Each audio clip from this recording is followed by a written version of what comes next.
Not sure if you can hear me.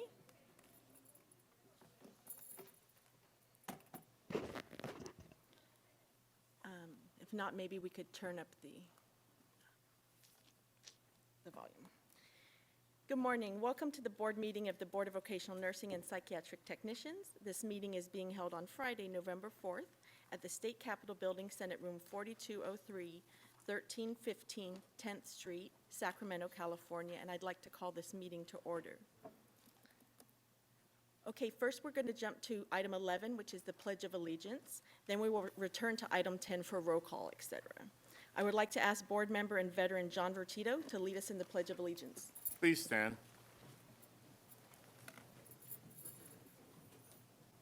I pledge allegiance to the flag of the United States of America and to the republic for which it stands, one nation, under God, indivisible, with liberty and justice for all.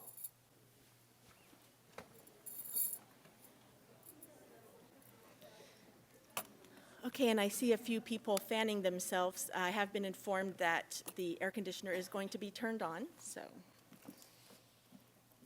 Okay, we'll jump back to item number 10, roll call and establishment of quorum. I am Samantha James Perez, board president. Will the board members please introduce themselves, starting at my far left? John Deerking, public member.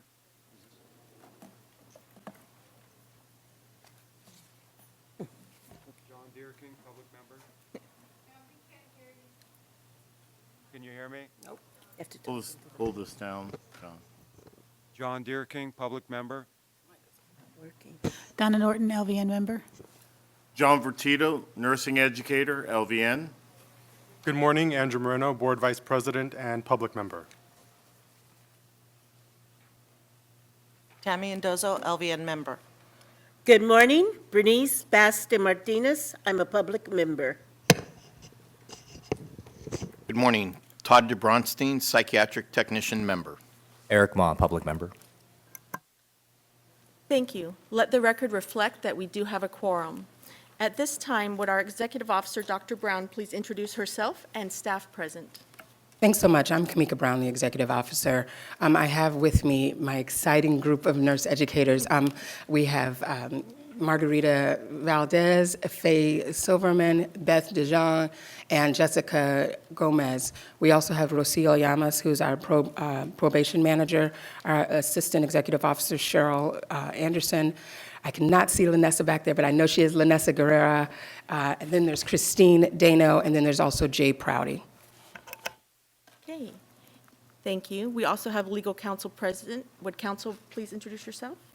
Rebecca Bond, legal counsel. All right, at this time, I'd like to make a couple of announcements. First, I would like to thank the schools and all other members of the public who have joined us today. For the sake of time, I will not be introducing those who have signed in, but we appreciate your presence. Also, due to the full agenda, we will not be taking formal corporate breaks today.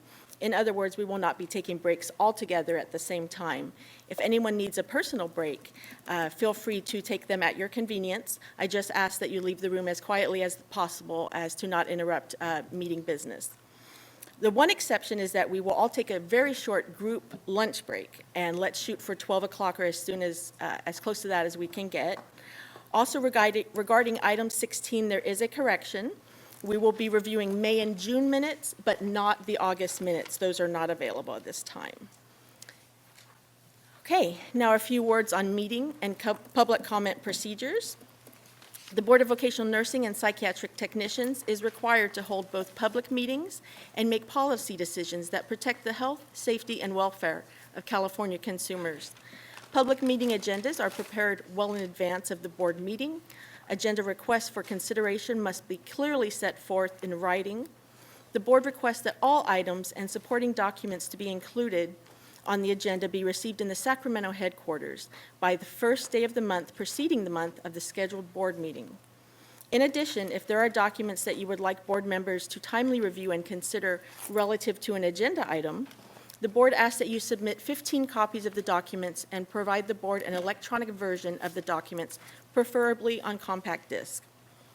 Please ensure that you redact any student names prior to copying information. During the meeting today, public comment is of course welcome on any agenda item when the item is taken up by the board. Under the Bagley-Keene Open Meeting Act, the board may not take action on any issues raised by public comment that are not on the agenda, other than to decide whether to schedule that issue for a further meeting. If any person wishes to address the board, please come forward to the desk when I call for public comment. It is helpful for the record if you would state your name and the name of the organization you represent. However, please know that you may remain anonymous if you wish to do so. Always, just same reminder that we always give, please conduct yourself in a professional manner when making comments. I insist that all those who wish to comment direct their comments to the board members and not to staff, and refrain from any personal attacks, profanity, or threatening behavior. As I said, we have a very full agenda today, and in order to allow the board sufficient time to conduct its scheduled business, I may limit the time given to each person who wishes to comment. Generally, it's about 3 minutes. Please understand this is because I want to hear from everyone and give all those who wish to speak a chance to comment. Please make your comments focused and relevant to the applicable agenda item and directed to the board. If you wish, it is acceptable for you to simply say that you agree with the previous speaker, or you may make an original statement. It's completely up to you.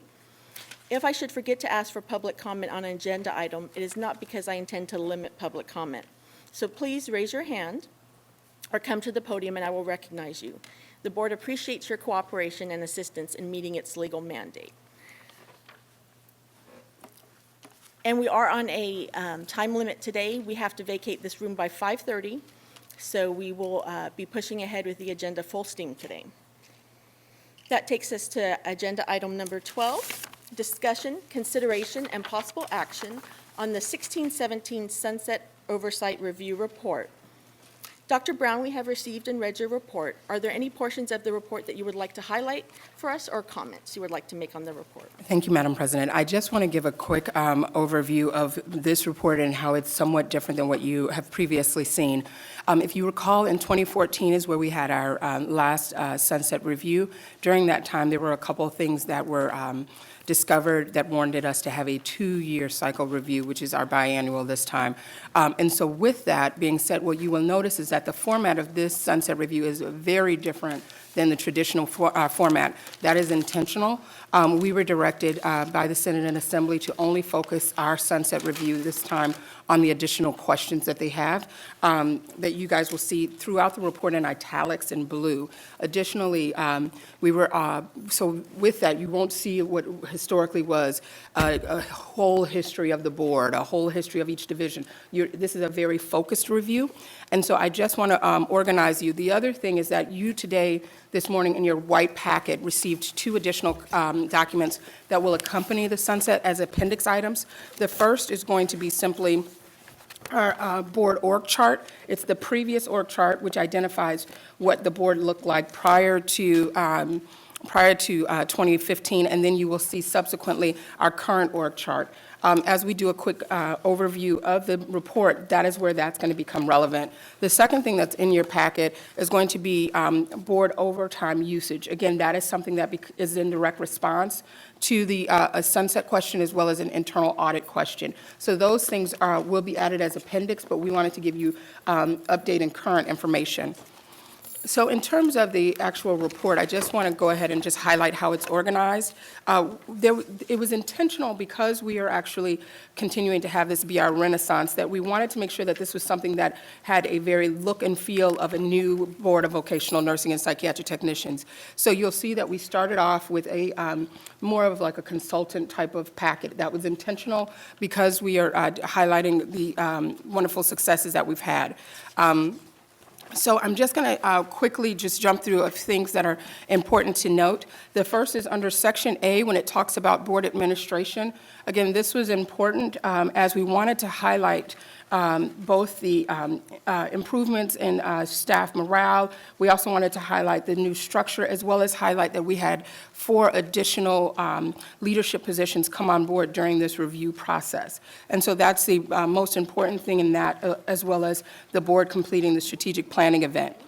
Under the Education Division, those questions that came from the Senate and Assembly were germane to our vacancy rate and how we as a board are helping in regards to clinical rotations and being timely due to the LVN shortage. I will tell you that both in AB 179 as well as in this section, we still have an opportunity to increase our advocacy and travel. That hasn't happened. That is something we're supposed to be doing, but due to cost constraints and due to travel having to be mission critical, we haven't been able to do that as well as we should as a board. Under the licensing and administration services, what you'll find there is that the biggest thing that you'll find there is related to the organizational charts. And so if you'll take a look at those, what you'll see is that we've adjusted the span of control. Previously, we had one manager that oversaw all of licensing and division. That has now turned into 2 managers and a supervisor. That helps us to be able to manage the work and the staff effectively. And so in C, that's one of the biggest things that you'll notice. The other thing that's really important is our overtime usage. We have reduced our overtime by 78%. That's both paid and comp. And so you will see that outlined in the chart, but also then the additional handout you have separates those out. That's huge because it both means that we have hired and filled vacancies so that people are not having to work beyond their threshold, but it also means that then we are also basically working more efficiently. And so those are both important.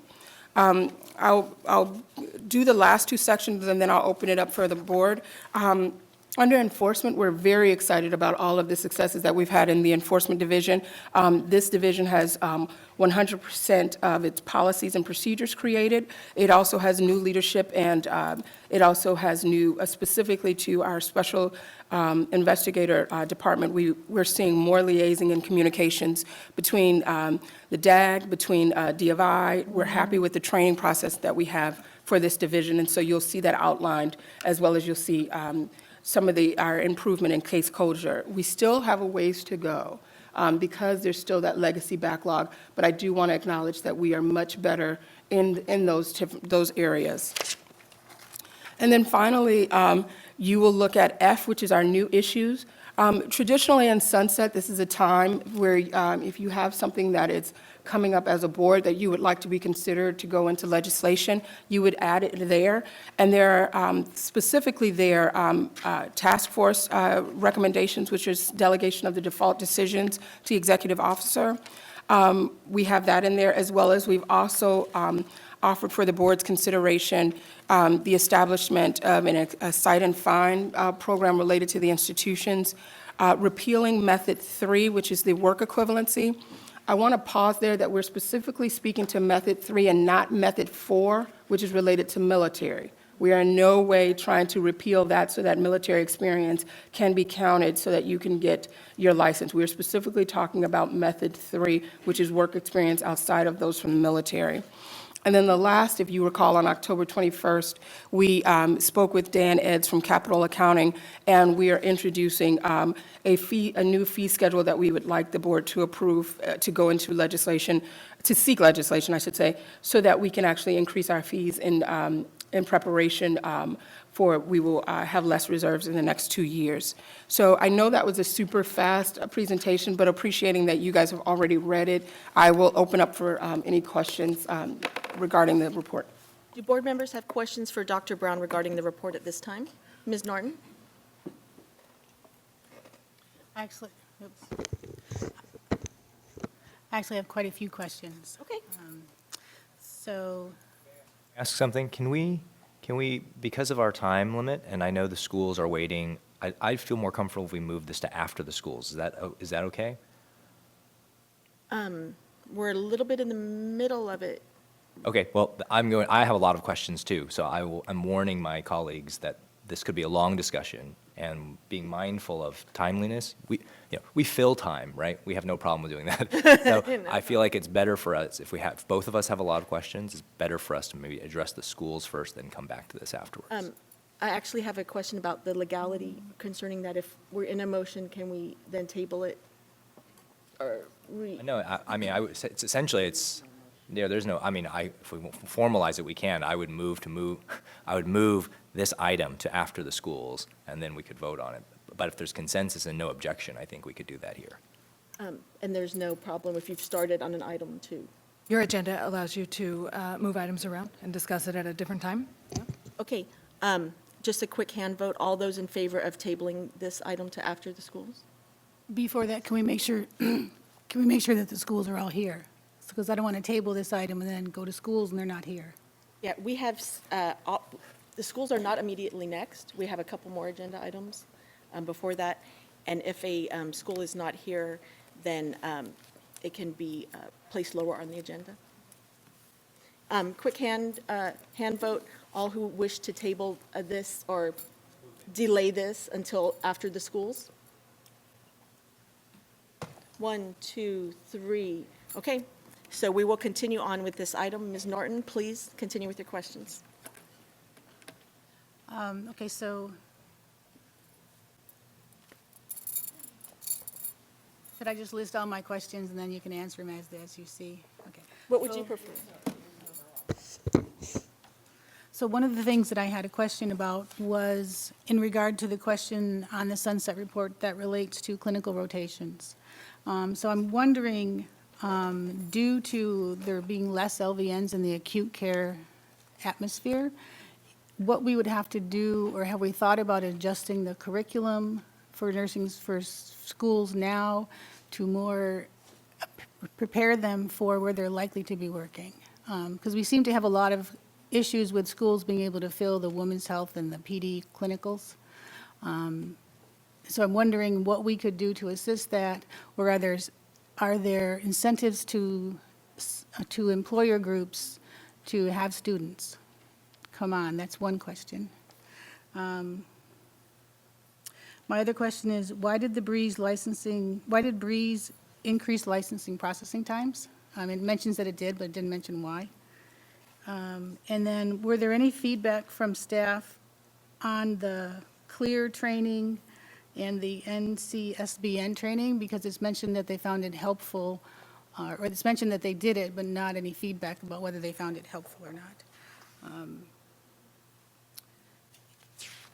And then I have a lot of questions on the new issues, but I'll save those.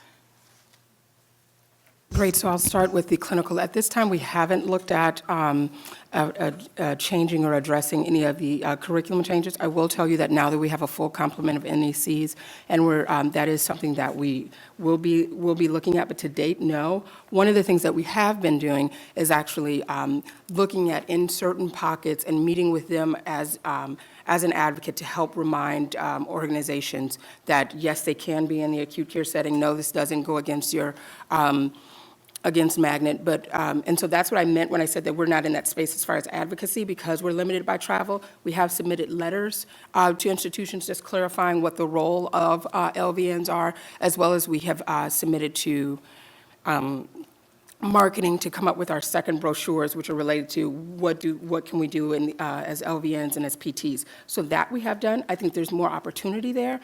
It will require us to be allowed to actually be boots on the ground, traveling to actually speak to people to re-educate, because what we're finding is that a lot of people are concerned about our scope of practice. So that will be something that we would want to work with the practice committee and really target and focus that. So that's that one. In terms of Breeze, so when Breeze came on, we were an R2 board, which means that we were the second round. And so there were a lot of things that were fixed. But what happens with Breeze is that instead of an ATS and CAS where you have 1 or 2 clicks, Breeze expanded it so that now you have 4 or 5 clicks. And it also just kind of, at times, will be slow to load. And so because of that, those are the steps that staff are referring to. We are happy that a lot of our staff has been very proactive at submitting what they refer to as SIRs, which are fixes. And so we're happy to report that a lot of our data is much more, the integrity is much stronger there than in some other boards. And our staff are now more used to it, but it did take a while. And so that's part of the reason for that. And then the last thing was from the training. So far, we had 2 special investigators go to the CLEAR training, and we had 1 special investigator go to the NCSBN training, which was and this was the inaugural training. The thing that they liked the most about the NCSB training in comparison to CLEAR, while they liked both of them, was that NCSBN was targeted to nursing regulatory boards. So not only were you getting investigator training in general of how to issue subpoenas, how to get records, but now we're talking about unique to your population, which is going to include mandatory reporting issues, things that are related to a healing arts board. And so staff reported very favorably about that in terms of that training. And then the instructors from the CLEAR training are also included in NCSBN. Did you have further questions, Ms. Norton? Maybe someone else would like to have a question. Okay. If it doesn't come up, I'll come back around. Mr. Ma, I know that you, I don't know what the most efficient way to do this is, but does no one else have any questions on the board? Just Donna and I? for now, it looks that way. Okay. I understand you have many. Yep, okay, so let's start off. I thought it was really nicely written, so kudos to that. I'd suggest we mark this document a draft document when we distribute it. Even for an agenda item, this could get photocopied and it could appear that it was a final. On the first page, I'd mentioned that this was for the assembly, just because that isn't abundantly clear. I mean, we may know it, but, and then I also noticed that the board members weren't listed anywhere in the packet. I think it's probably appropriate that the board members be listed and their appointments. Then the introduction, there's a risk so we're not a fully impaneled 11-member board anymore, and it's the challenge of a dynamic like this, so I'd be careful about when we make commitments and put maybe the date as of so-and-so, we're a fully impaneled board.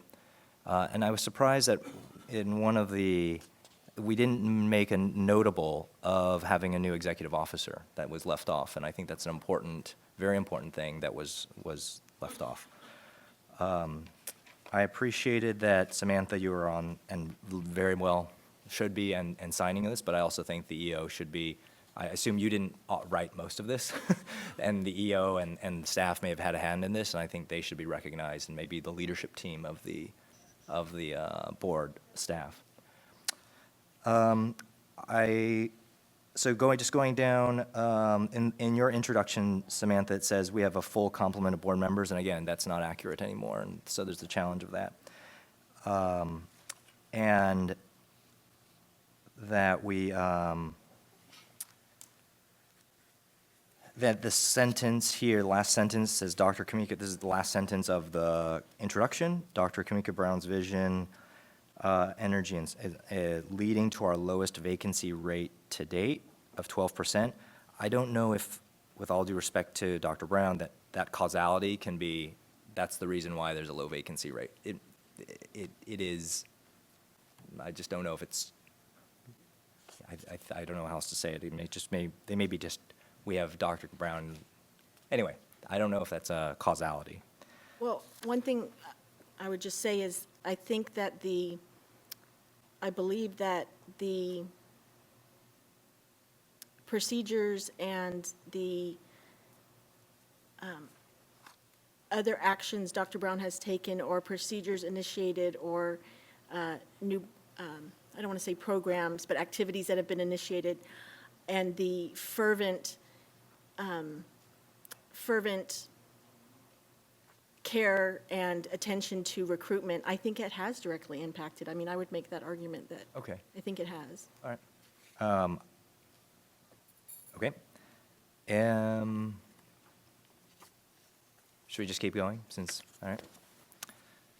So going to page 1 of the slide deck, Dr. Brown is not mentioned as a major accomplishment of the board in terms of recruiting her and bringing her on the board. I think that's important.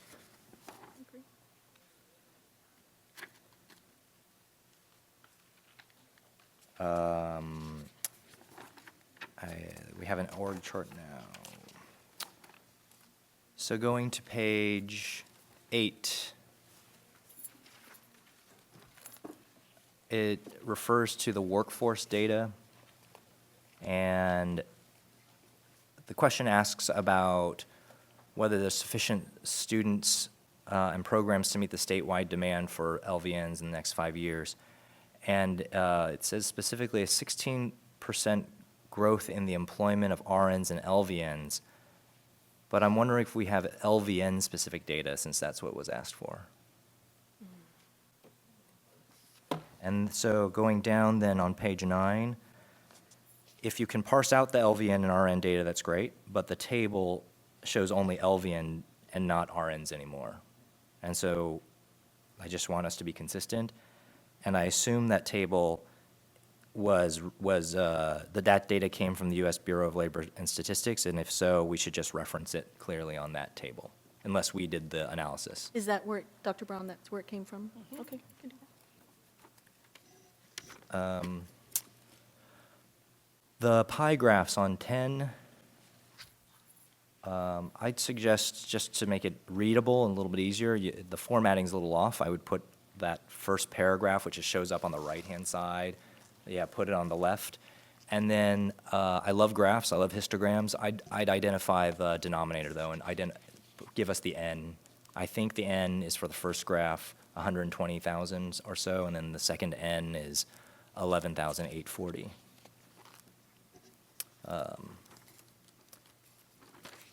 So then turning to 12, this is again asking about need, and I feel like I don't know how careful. This is talking about a 5-year, for the people who are listening who might be incredibly bored by this conversation. I apologize.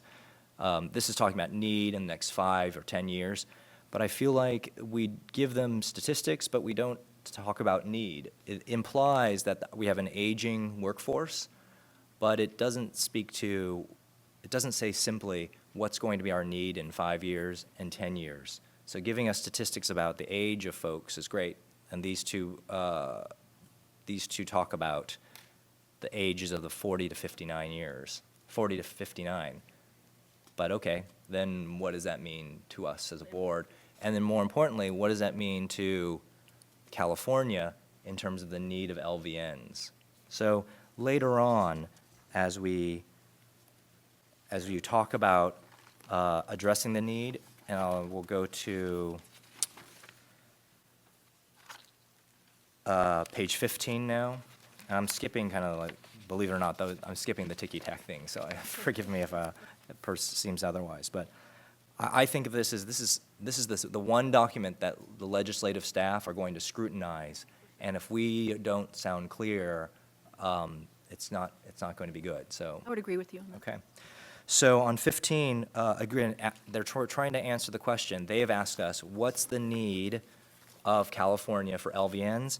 And we're using on 15 number of schools being opened and approved as a proxy for student and need, but I don't know if that is a good proxy. That may be the best proxy we have, but just because we have more schools opening and students filling that doesn't mean that the workforce needs that number of nurses. Does that make sense? So ideally, we would be asking, I don't know how you do this, but it's the Bureau of Labor Statistics may know it. Maybe you reach out to healthcare organizations, hospitals, clinics, and you're saying, are you able to hire LVNs? I don't know how to do that, but at least acknowledge, while schools may be, this is our best estimate. This is our only proxy for determining what the need is for LVNs, is this. But if I were a legislator, I would want to know a couple of things. One, are we going to have enough LVNs in 5 and 10 years? And two, are they getting the training they need for California? And so I don't feel like we answer that question. And I believe that there is a report out there, maybe either Cheryl or Dr. Brown knows it. There was a report last year that said something about a 13% increase in need, potentially. I'm not sure who put that out, but you guys know. Yeah. Okay. So there is that information. So that would be, I think, helpful, right, and a reference, because the last sentence on 15 reads, that increase, and this is in the number of schools, in addition to the increase in the number of individual licenses, is projected to provide sufficient licensees to meet the current and future needs for healthcare personnel. I think that's a strong state conclusion, but I didn't see Supporting the evidence. supporting evidence. 16. So this question is from the legislature, asks, how is the BVNPT working with OSHPD to increase applicants for loan repayment programs. So I don't know, I mean, I'm a public member, but I've been on the board now for more years than I realized, actually. But I didn't know we had loan repayment programs. And so if I don't know, we aren't, okay, so I didn't know. I was like, oh, I don't know what this is. And so we should describe it a little more of what that loan repayment program is. Again, there's going to be a lot of people reading this and they may not know. But in particular, give them details. So this is 16, we write, the board has disseminated information regarding the VNEF since the passage of SB 358. Okay, when did we disseminate it? How do we disseminate it? Who gets it? And I noticed that the who, which is addressed next, talks about educators, but do we ever send them to the licensees themselves? It would seem to me that would help the licensees most of all to get, oh, I have a loan, there's a loan repayment program, so we may be telling the schools, the directors, but I think informing the licensees would be a nice thing. And if we haven't done that, maybe we say, or maybe we as a board or you know, the board staff can decide, is this something we want to do? And then we can say, and while we have not in the past sent this out on a regular basis to licensees, you know, we will develop or try to develop a plan or discuss a plan to distribute it, because I think that's who it would help most of all.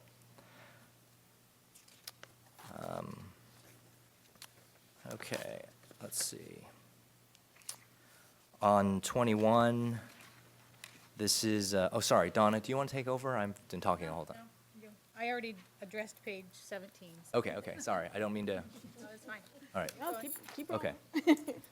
Okay. 21, so 21 is asking, what is the status of the program applications? And this is, and I would just, as a, in the middle of 21, we write, on February 26, 2014, the board approved a moratorium, and I would just add some language here, similar to the moratorium instilled by the BRN.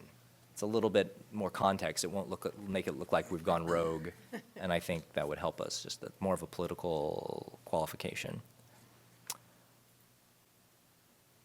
And again, this is asking about the program applications, and this is when we placed a moratorium on reviewing the schools to catch up on a backlog.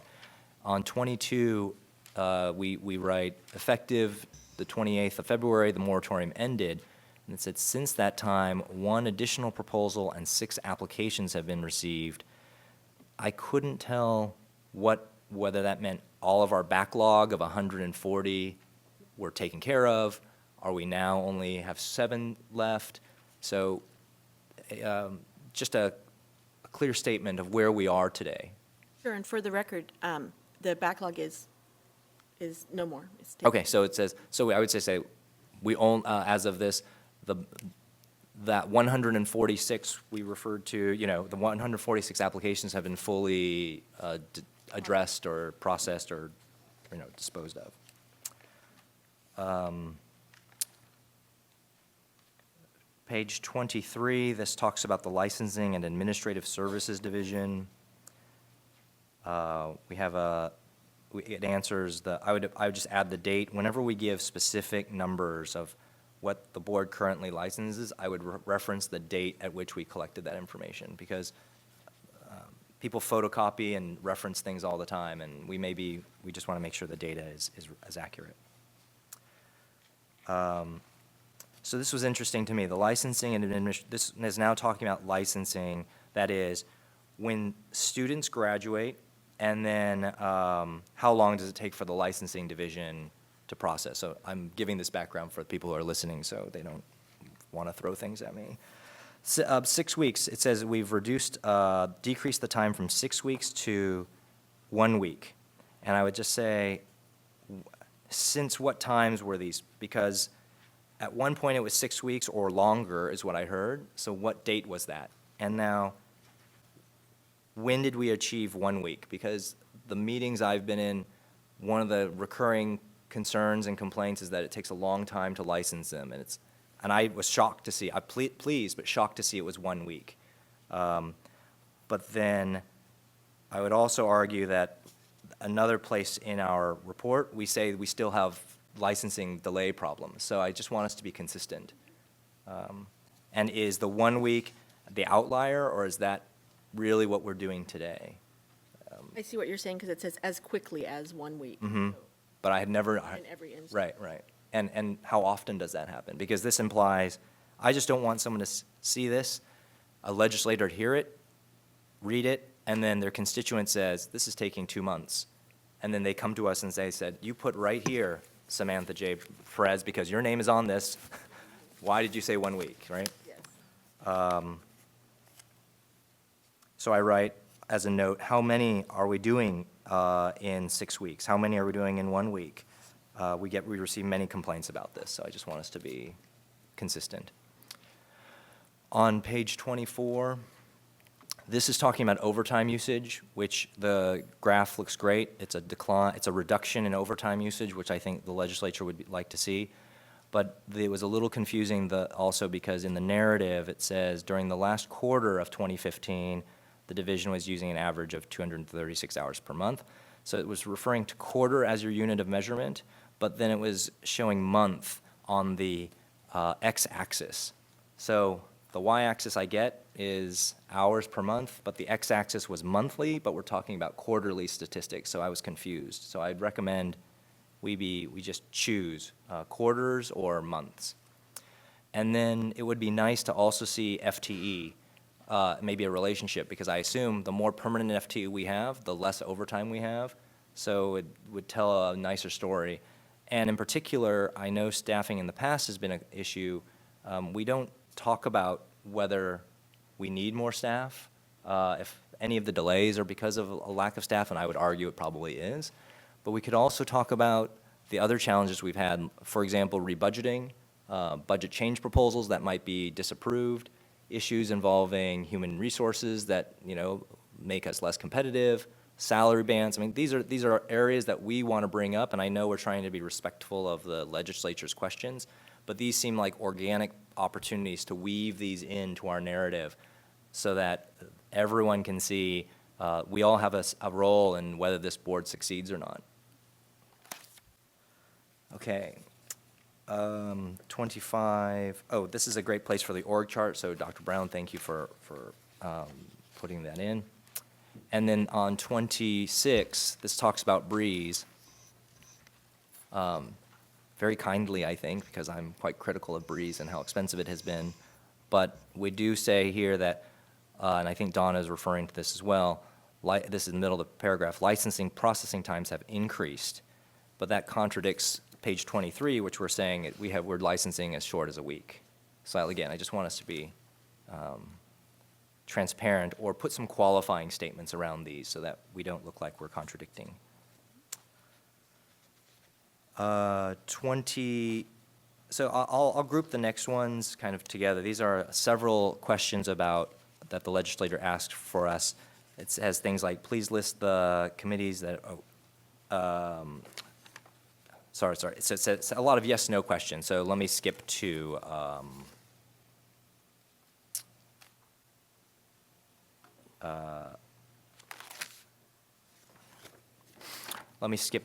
this is now page 30. And this says, does every division have current procedure manuals? I felt like we just need to say at the beginning, yes or no, and then put some qualifying statements. Because when you read it through, we do a nice description of it and explain it, but there's no, I don't feel like we answer the question. So, and that's true of a couple of other times where it says, well, any yes/no question, how about this? And the other example is 39, does the board have written procedures? I would let's start off with the answer. Yes? Yes. I assume we always want to say yes. And then, and if we're weak in it, let's say our procedures need a little further development, maybe we don't have a full, complete standard operating procedures, I think that's okay. I think we say yes, we are continuously improving and addressing the needs of the board, but these are the standard operating procedures we feel strongly about. Here are the ones that we're under development, and these are need areas. Like, let's be transparent about it. And it also helps us. It helps us, and I think it guides and tells the staff, these are our priorities. Like, we know this is a need, and we need to work on it. So page 34 talks about the enforcement division. And I couldn't, I couldn't find in any of the narratives, it shows what we closed, what we addressed, what we collected on, but it didn't say how many we received. So knowing our input and output will then give us a sense of workload and demand. And we do a little bit of it. So this is 34. If you go to, talks on 34 and 44. So I would even refer to page 44 or bring in the CPI issues together with the enforcement a little earlier, because it talks about our pending caseload. That's a useful data point. I think they would want to know, okay, how many cases do you have pending? Because this is where all the controversy is, right, with the BRN and with us, I think, frankly. So 35, since the last sunset review and enforcement division has initiated the following improvements, I would bullet them. I think they were great. They were solid points, but I would just bullet them for clarity. And the same for 38, page 38. On 39, an example of, does the board have written procedures? Again, let's just say it. Yes. Yes, we do. Here's what we're doing about it.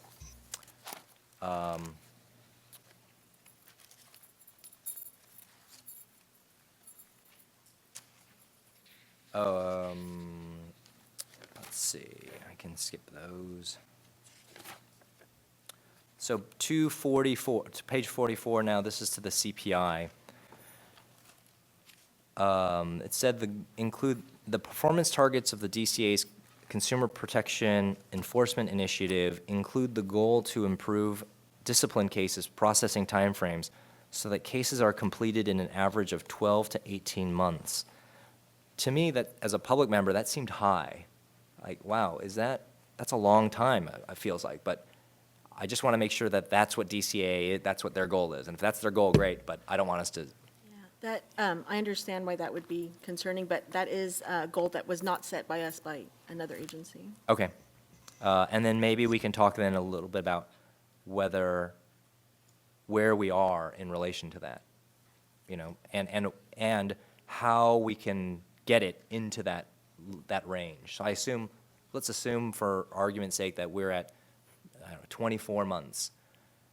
Instead of just putting we're at 24 months, say we're at 24 months and this is the way we can fix it. The way we can fix it is staffing, getting our budget change proposals approved, whatever it is. I don't know the details. And then in general, I didn't know if this data is available to us, but if we can use medians instead of means because of the skewing that happens with outliers when we analyze to the mean. On page 46, this is talking about the different kinds of enforcement cases. I think it'd be helpful to identify what a desk investigation is versus a non-sworn investigation versus a sworn. And I'm embarrassed I don't know that off the top of my head, but I feel like that could be helpful because that we provide data, and I would assume that based on the data that the highest priority or the most difficult are the sworn investigations, but I would spell out and maybe give an example of a desk investigation could be blah, blah, blah, blah, because if this is a minor thing, we want to take risk-based and risk-based approaches and to our investigations, right? We can't put all of our energy into lower stakes, lower patient risk issues. Okay. Madam President, can I interject? Please. I would actually move that we accept the report and give authority to our EO to make some of these changes that you mentioned in the interest of time. I think that we can be more efficient that way because I think the comments that you made are going to actually benefit and help our report. Second the motion. I have one question. If we accept the report, what I'm thinking is if we accept the report and then Mr. Ma, I'm sure will be available to collaborate with Dr. Brown on the suggested changes. But if we move to accept the report, will that prevent us from making any changes? No? Because the motion would be that you're giving the authority. Yes, the authority to have our Right. EO and incorporate Mr. Ma's. And just for the record, sorry, giving you a whole nother title. Eric and I did talk about all these changes, so I already have staff working on these. So there's a motion on the floor, and the motion is, as I understand it, is to accept the report with the understanding that there will be changes as coordinated through Dr. Brown per Mr. Ma's suggestions. Am I saying that correctly? But don't include Mr. Ma, it's accept the motion with the delegation of the EO to make non-substantial changes. So, in other words, the motion would be to accept the report and delegate EO to make the changes as recommended by board members. Yes, as stated. Yes, yes? My understanding, yes. And that's, okay. So the motion, there has been a motion, it's been seconded. Is there any public comment at this time on the motion? I don't see anyone coming forward. Any further discussion by the board? Ms. Norton? So if we accept it as it is, I see on our agenda, the next agenda item is to discuss and possible action on the report.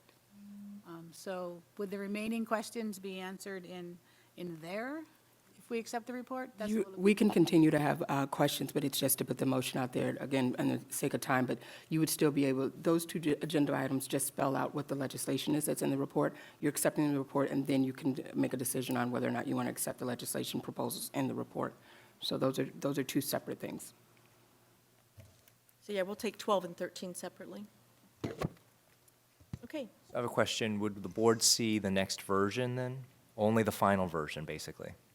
Correct, and if, just for the interest of time, you have the ability, I mean, the board can actually not take that motion and actually can decide that they want to see it in its final version, but please be mindful that we have to meet by December 1st. We have to submit this December 1st. Another alternative along those lines is you could delegate to Mr. Ma to review, or delegate, you have various fashions in which you could delegate reviewing the final result or creating the final result. I would maybe what we can agree to, but not necessarily put in the motion, is that all of us get a red line version and then provide responses before it goes out, before whatever, by November 25th or whatever it is, we pick a date. 'Cause I would feel more comfortable if the That board require a see, board meeting? no, it was, I don't know. At that point, you might risk some Bagley-Keene issues, yeah. I guess if the board is comfortable not seeing another version, not approving another version, then this is a good option. I can speak for myself and say I'm comfortable with delegating to the EO the collaboration between the board members that have suggested changes, including Ms. Norton and Mr. Ma. I have confidence that EO can work individually to make those changes, and I'm comfortable without seeing the final report. Mr. Vertito? Thank you. After hearing the reports from Mr. Ma and Ms. Norton, most of the changes are for clarification and for, admittedly sharper details, but there's been no substantial changes in the information except to make it clear or to communicate in a better method, or some suggestions from a paragraph to bullets. Basically, it's formatting and editing, essentially, of some important parts. So I would feel comfortable with moving forward, approving it as presented with no substantial or substantive changes, with the recommendation of my colleagues and the EO. So I go with you on that one. Okay. So again, there's a motion on the floor. It has been seconded. There's been no public comment. We've had further discussion by the board. At this time, I would like to call for a roll call vote, starting with my far left, Mr. Deerking. Yes. Ms. Norton? But I can't hear you. No? Mr. Vertito? Yes? Vice President Moreno? Yes. I'm a yes. Ms. Mendoza? For clarification, it's going to be the EO, Donna, and Eric to see it prior to approving it, right? No. No. And no, The, Well, to work on the clarifications on it. yes, with any board members that have suggested changes. It doesn't have to be limited to Mr. Ma and Ms. Norton. But you won't see the changes. Yes, you will. You're good to try. You're good at book one. I believe that it cannot be sent out to all board members. Ultimately, you can distribute the document. You don't want to have a situation where you're providing input outside of a public meeting. So for example, you could have a simple teleconference so that you can, a teleconferenced meeting before December 1st or before printing it December 1st, which would allow you to all discuss, see the document, and actually provide input on it as an option, just to clarify. So it can be sent to all board members. There can just be no discussion on it That's right. between board members. I'm comfortable with that. And to clarify, as you were saying, that's what the motion on the floor currently is, to delegate to the EO to make those changes? Yes. Yes. Absolutely, yes. Okay, we were in a roll call vote. Ms. Mendoza, what is your vote? Yes. Okay. Dr. Baste Martinez? Yes. Mr. de Brownstein? Yes. Mr. Ma? I'm a no. Okay, so it's 7-2. Motion passes. The affirmatives have it. Okay.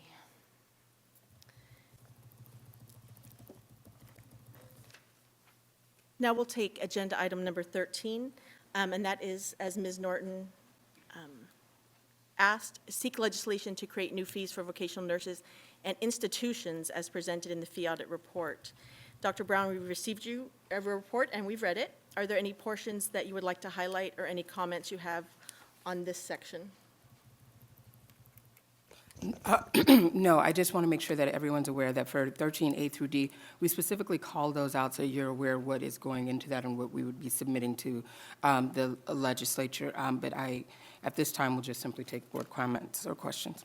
So it is the new fees as presented in the fee audit report, the legislation authorizing executive officer default delegation, seeking legislation to repeal the work equivalency for licensure, which the practice committee did talk about, and seeking legislation authorizing the board to establish and implement a cite and fine program for authorized and pre-authorized VNMPT programs. Do board members have any questions about this report? Mr. Vertito, and then Ms. Norton. Okay, no questions, but new information has been brought in on item 13C about the repeal of the work equivalency. So I'd like to have that pulled for further discussion, once all the others have been. That was passed out in our large white envelope this morning that was on your table.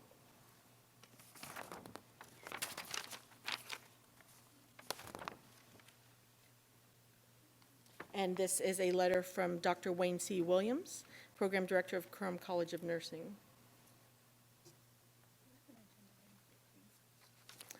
Okay, Ms. Norton, did you have a question or comment? I do, because I heard you say that we've received your report and we've read it, but unless I'm mistaken, I have not seen a report for agenda item 13. So I don't, It's the new issues in the back Yeah, of the report. it's the ledge in the back of the That's all it is. sunset. so it's in the sunset review, which we've already voted to accept. So I guess my first question would be, I would like to know how much the new fees would be that were presented in the fee audit report. That, we had a full fee audit report at our last meeting. I wasn't at the last meeting. Oh. Nor did I get the stuff from the last meeting. That was the capital fee audit. That was also the meeting in August, so those fees, that was provided. But the fee table, I can send to you, but basically, it provided that you would get, the increase for the RN initial is 209 from 150, and the decrease for PT went from 300 to 150. I'm sorry, not 209, it was 158, sorry. But yes, that entire schedule was both presented at the August meeting you were at, as well as again at the October that you weren't at, that's true. Yeah, Ms. Norton was not at the October meeting. Right, but at the August meeting, the report was presented, but there was an issue with the report because it was based upon I mean, Vivian raised it, it was based upon incorrect information. So that's what I recall about the August meeting. And again, I wasn't able to attend the October meeting, so I'm not aware of what the increases would be. So I think I just heard you say that for the LVNs, the fee would go up to what? I don't actually want to, I don't want to quote off the top of my head, but I do know that that is posted, so I'll have someone find that for you. Because I haven't seen it. They didn't actually change from the August at all. It was the language in the report that changed, so the fee schedule didn't change. But I will double check. Why don't I do that? I thought at the August meeting, because I was excited about it, there was, the actual impression was that the fees would go down. We were going to implement a fee on the education on the schools, but that the licensing fees for LVNs would and PTs would go down. For PTs, it did. For LVNs, it never did. And I'm trying to see if, this is on the board website, so I'm trying to see if I can pull it up for you. We didn't hear you? I was saying that the fee report is on the board website, and I was attempting to pull it up, but it's looking like I'm not getting internet access in this room. Then I guess the next question that I have would be on the cite and fine, which is D, and it's on page 57 in the fee audit report, but it doesn't say what the fines would be. Do we not have a basis for what the fines that would be on these schools would be?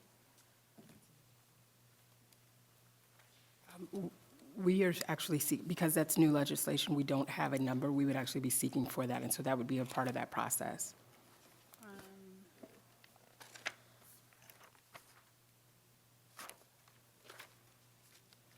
know I saw that.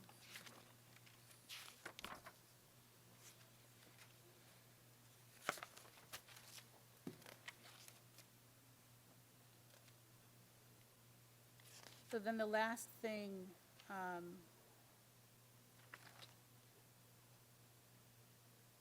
is the delegation to the executive officer for default decisions. I'm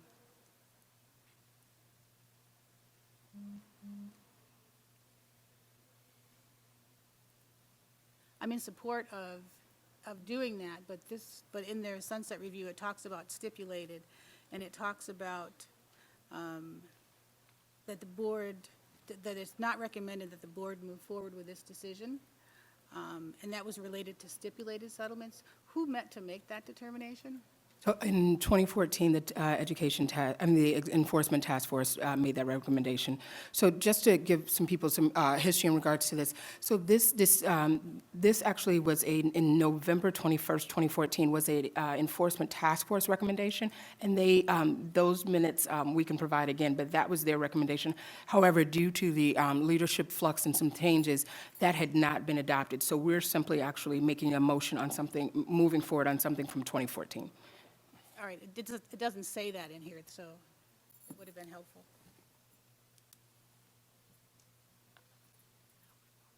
Okay. That's all my questions. And you may have seen me hand something to Ms. Norton.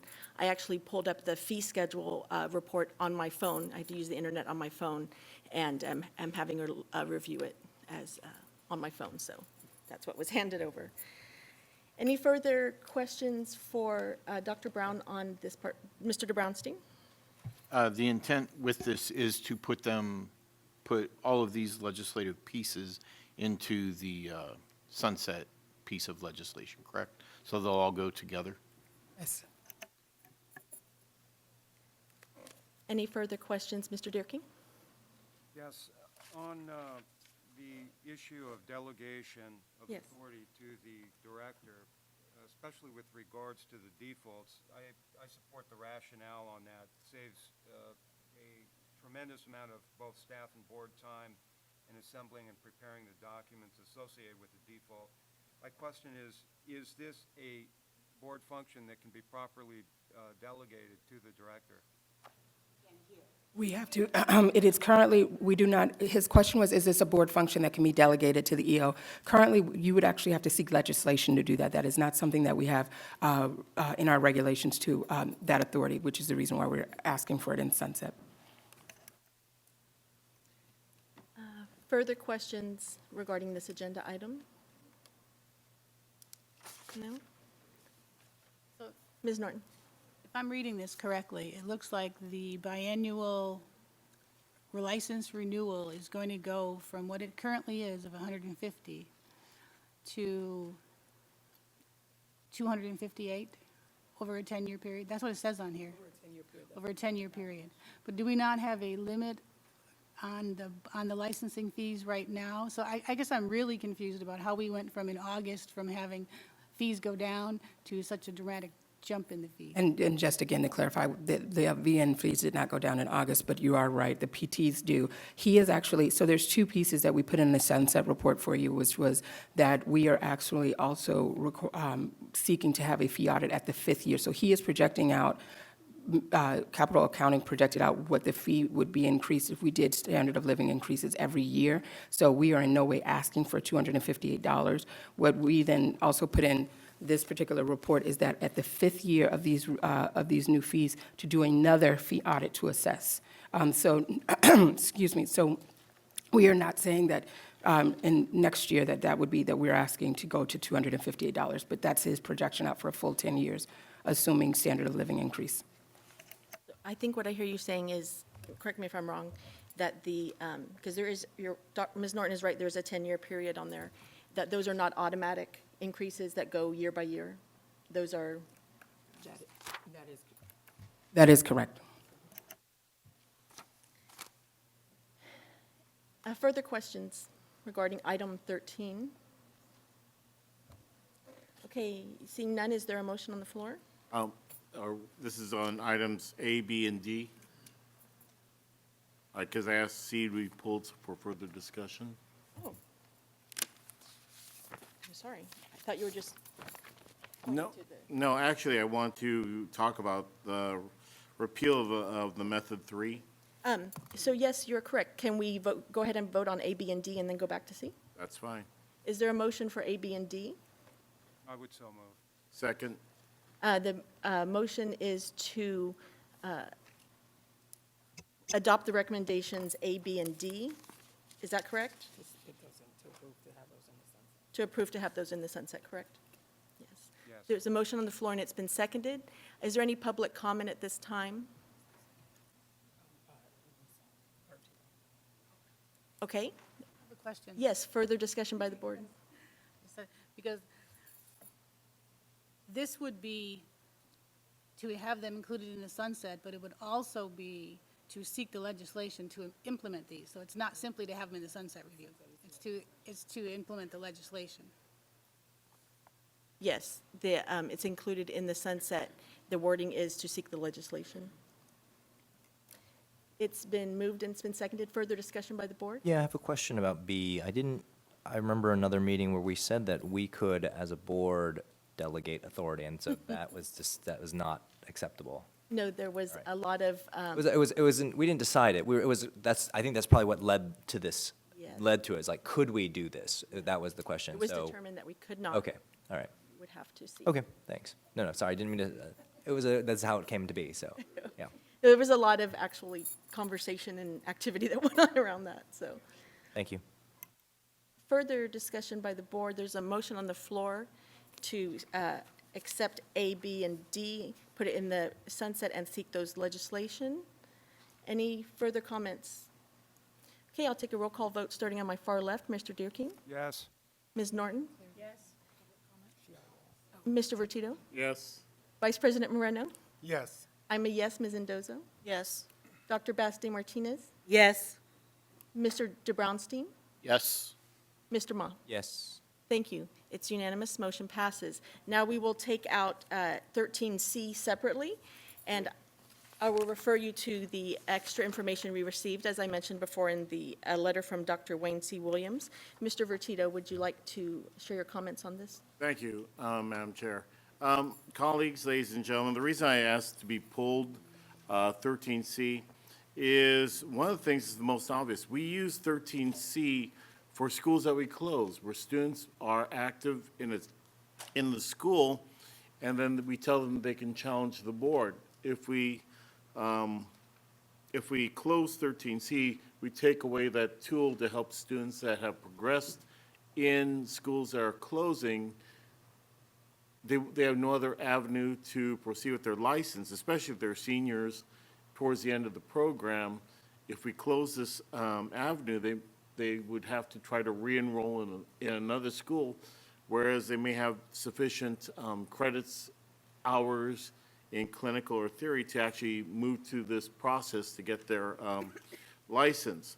Further, we have an example of this in the agenda for schools later today, where we're recommending, it's been recommended by NACs to close a school, and they have students currently active in the program.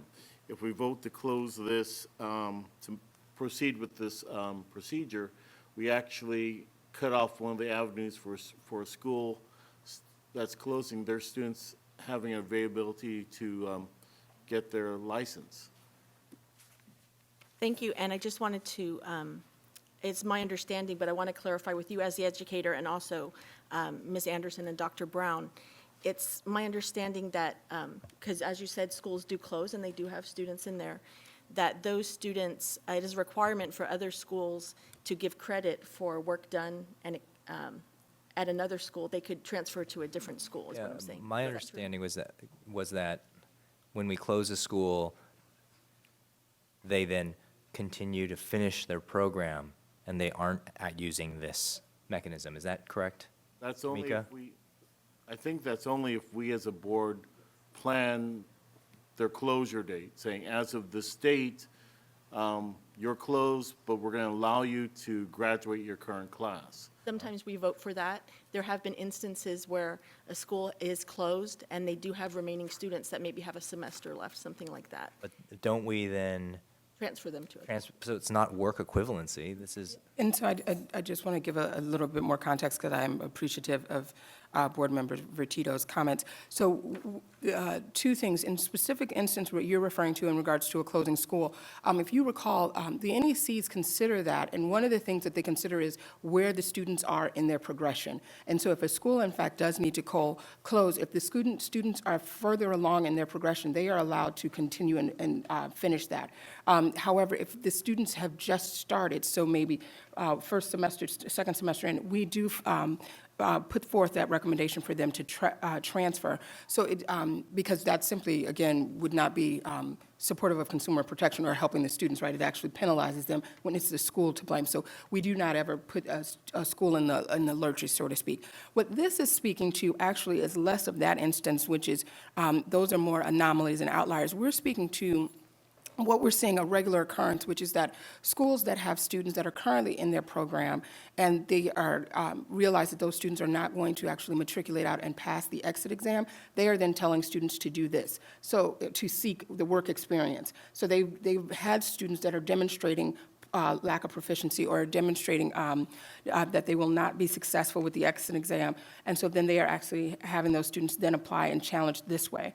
That is the small population of that. The second piece of that is that we are also having more increase of this related to through actors that are putting forth documents in which someone has not actually done any of those clinical experience. And so that's more of the consumer protection angle we're looking for. But I think in terms of a closing of a school, that's so small, but we never penalize it so that a student can't progress. If I may, the actual intent of this, what the recommendation is not to eliminate this method, but to alter the requirements necessary to qualify for this method of qualification and licensure. I'm seeing an uptake, and through Dr. Williams has indicated in his presentation, is that we're seeing an uptake of CNAs who are using their work experience to qualify them to become eligible to take the licensing exam. The problem is the legislation hasn't been changed for quite a bit. The standard of care that we list in the Nurse Practice Act for VNs is actually quite low because technology, knowledge, and training have progressed since this legislation was initially enacted. What the proposal that you have by Dr. Williams and he and I have discussed it quite a bit, is we need to change that legislation and raise the standard of training in order for a person who has not gone through a formalized training to take the required classes to gain the things like theory, wound care, infection control, and to get actual hands-on skill level that's required of an LVN. As listed in the Nurse Practice Act, all the skills listed are equivalent to a CNA skill, activities of daily living, bed baths, bed changes, etc. They are not part of medication administration, wound care, infection control, asepsis, sterile procedures are not included in the requirement to become an LVN and to qualify to take this board. The recommendation that Dr. Williams has presented, and which I would endorse and encourage you to consider, is raising the standard for somebody who has not taken formal education to take essential training, still using their work experience, but raise the standard to qualify to take this method of licensure. Sorry, who's Dr. Williams? The author of this letter, Oh, of this. of this Okay. letter. And he is present in the audience today. Mr. Vertito, I just want to make sure I understand you correctly. So, because what is on the agenda right now is actually the repeal of the Method 3. So what you're suggesting is that we do not repeal Method 3, but that we actually, for a different time and a different agenda item in the future, we would seek to modify Method 3. That is correct. If it's not too late to change from repeal and change it to modification, And if that's possible. The report is due December 1st, so I'm pretty sure we don't have enough time to go through all the rules and regulations and adopt all that. So it would stand as it is. Right. Until we possibly in the future made modifications. Mr. Mon. in fact, we already approved the sunset report, which had this embedded in it. So that's one thing. And then, John, do you have a relationship with Dr. Williams? I work with Dr. Williams. It's one of the schools I teach at. So he's your employer? Yes. Well, This is, I would say that you should have identified that at the beginning. I mean, I think that's it's a potential conflict of interest is what I'm saying. and I understand that, but this is something that I've been trying to bring up for a number of years about this Method 3 ever since we had the one school come up and use it as a Yes, it goes primary back. method. It's been something I've been working with individually. It's been several years that we've been talking about this, and we're all well aware of the fraud that was uncovered because of the Method 3. And thank you now for revealing your relationship to. I'm sorry, Williams. Thank you're right, you. I should have brought this up.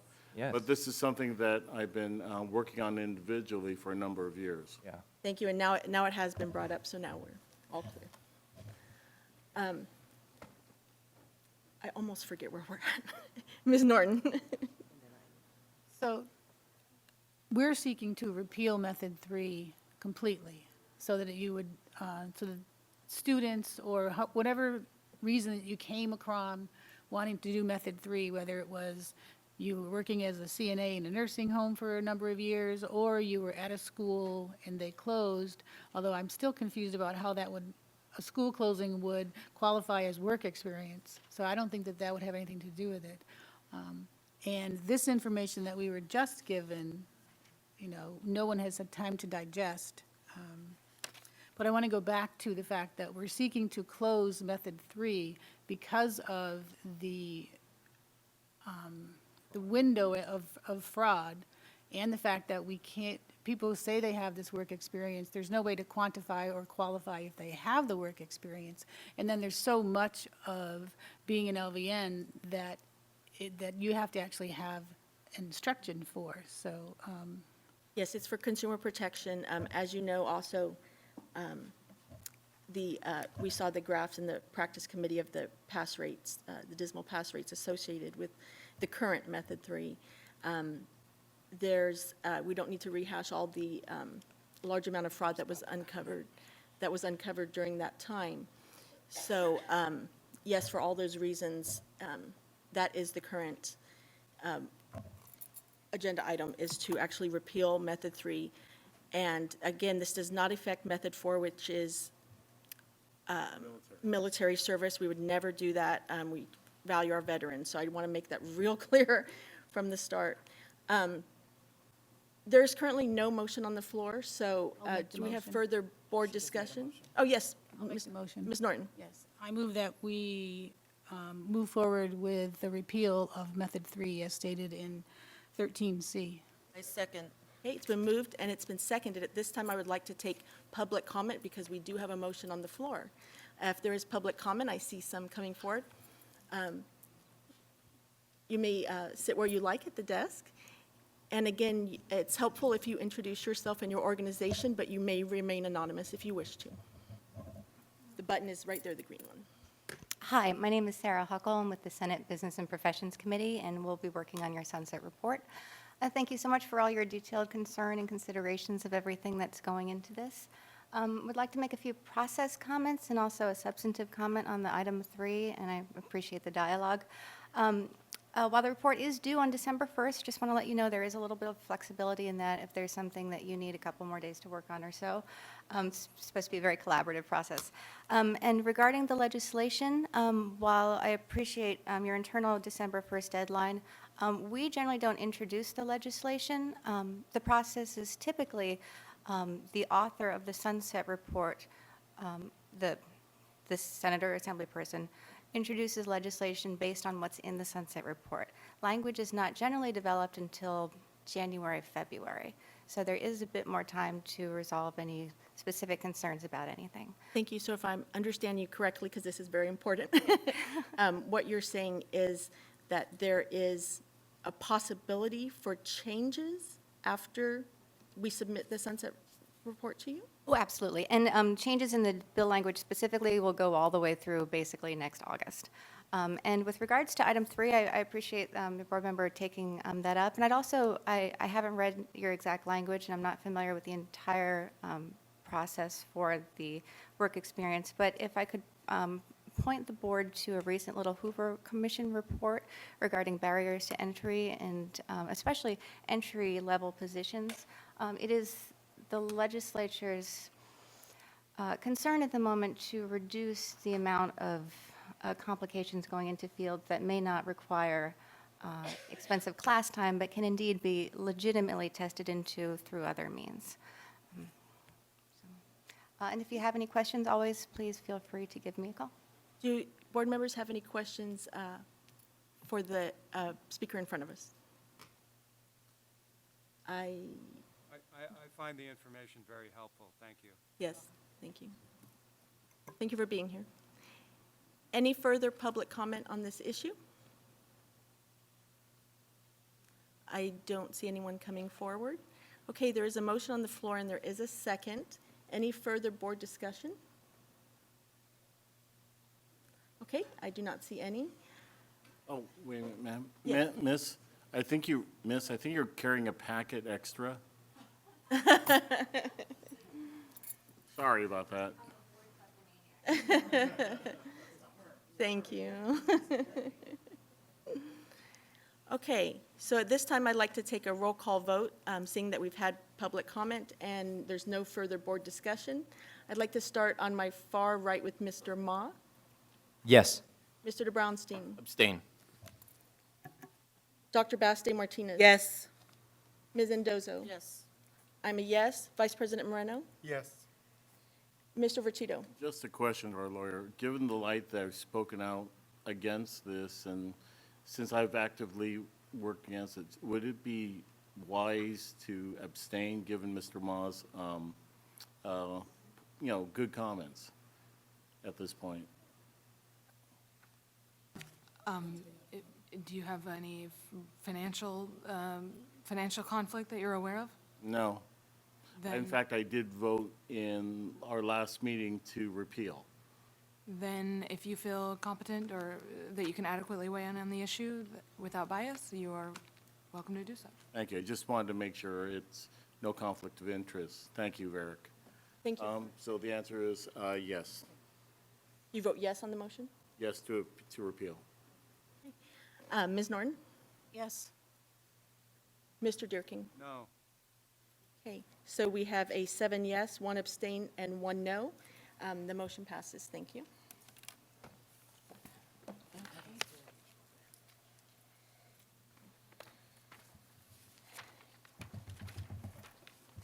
That takes us to agenda item number 14.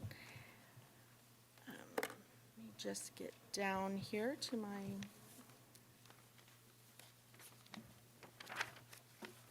Okay.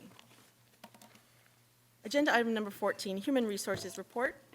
Ricardo de la Cruz, Personnel Officer, Department of Consumer Affairs, Office of Human Resources.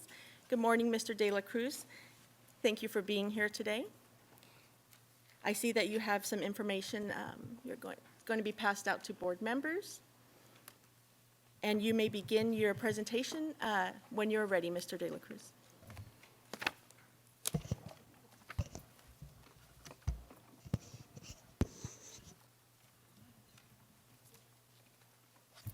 Thank you.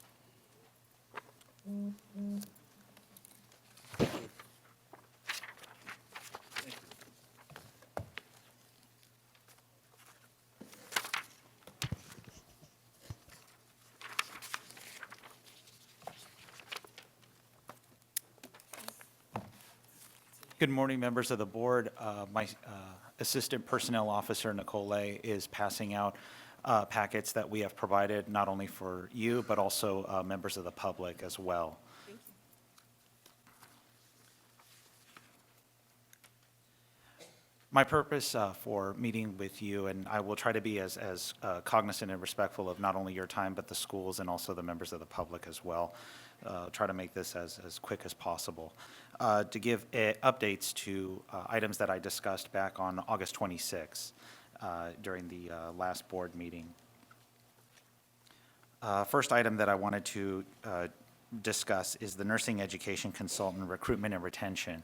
And before I give an update on the recruitment and retention efforts by the board and the state of California, is to provide context and some background information. The first is that compensation proposals were submitted on behalf of the board to the state of California for labor negotiations in 2010, 2013, and the current one that we have being considered in 2015. The compensation proposal, which I brought up in August, was submitted in December, was initially submitted in December 2015, was officially submitted to the state of California negotiation team in January of 2016 for consideration. That proposal is currently still awaiting action by the California Department of Human Resources as they negotiate with SEIU 1000. I just didn't hear what you said. You said it's currently... It's currently still being considered, so it's currently still pending. Thank you. One of the latest developments that's happened is that the staffing has currently a 0 vacancy rate, which is actually good news to share with regards to how we tackle our how Dr. Brown has eliminated the backlog and worked towards reaching out towards our clients. So next steps. And the next steps that we have currently is we're currently awaiting a word from the state of California in terms of labor negotiations. What we were instructed back in 2015 was that any pay proposals had to go through the route of collective bargaining before we go a different route, before different options are explored at that time. So what we are currently doing is awaiting notification from the governor's office through their negotiating team if this pay proposal has been adopted. If it's not adopted, which is part of my next section, which is available options, is that we are prepared to work with the board in submitting a revised proposal that will go the route of a classification specification revision. And what that generally is in the shortest possible way that I can describe it is that we take a look at the classification, and before we tie a dollar amount increase to it, we look at how it's changed and how it's been, what are the new complexities on it. I believe that classification has not been examined in that capacity in quite some time, I believe in the last 20 years. And with any classification over 20 years, technology changes, circumstances change, scopes change. So there could be different complexities, or there could be different usage of that classification that weren't considered 20, 30 years ago that are now being considered now. So now is that possibility for us to update that.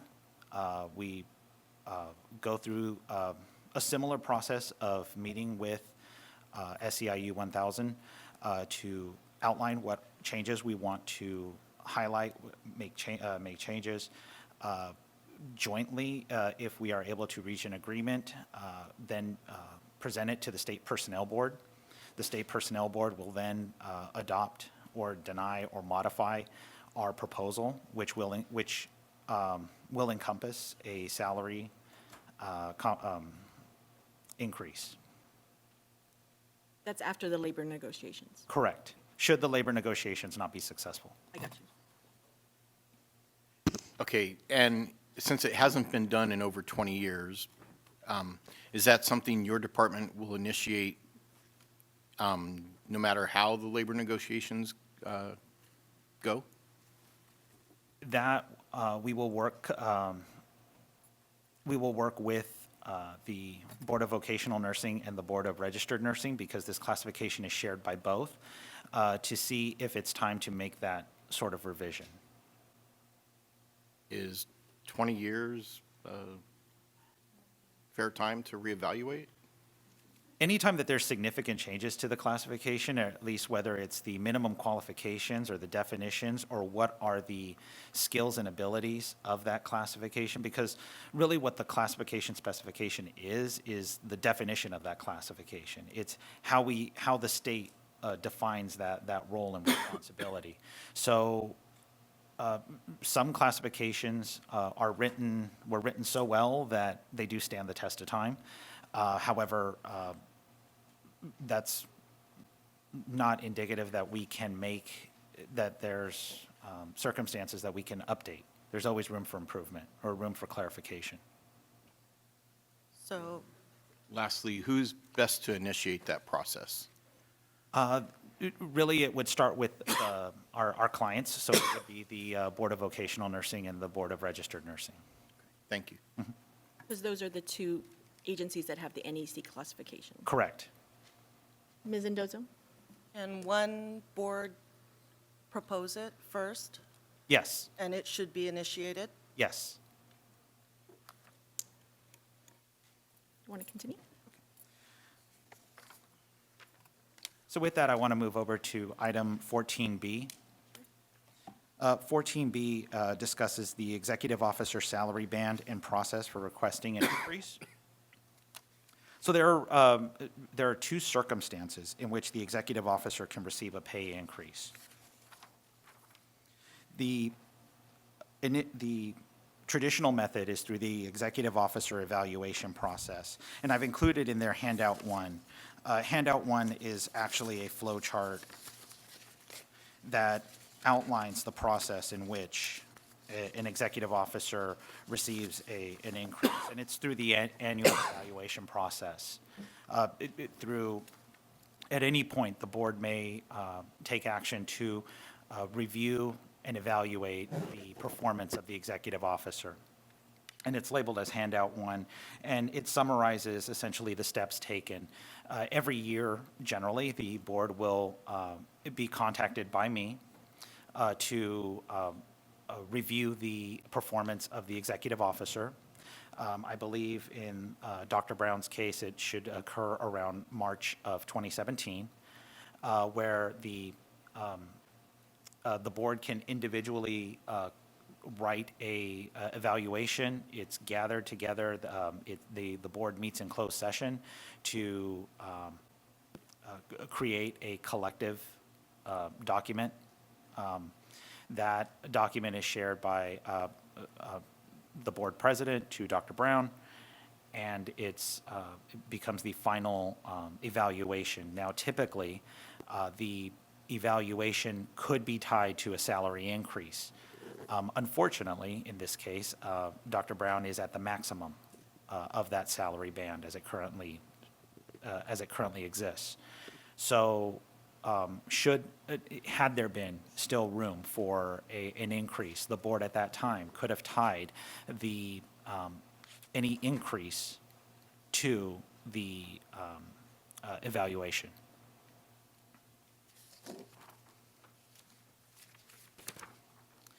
And the other option available to the board is highlighted in handout 2, and that's the exempt level increase process. And that's for the board to make a determination that a change to the current salary band is warranted. And that can happen in open session. Which we did. We already met and voted on that. to increase Correct. the bands. And during the August 26th board meeting, the board voted to present a document, or the executive committee to present a document requesting outlining what the recommendation would be.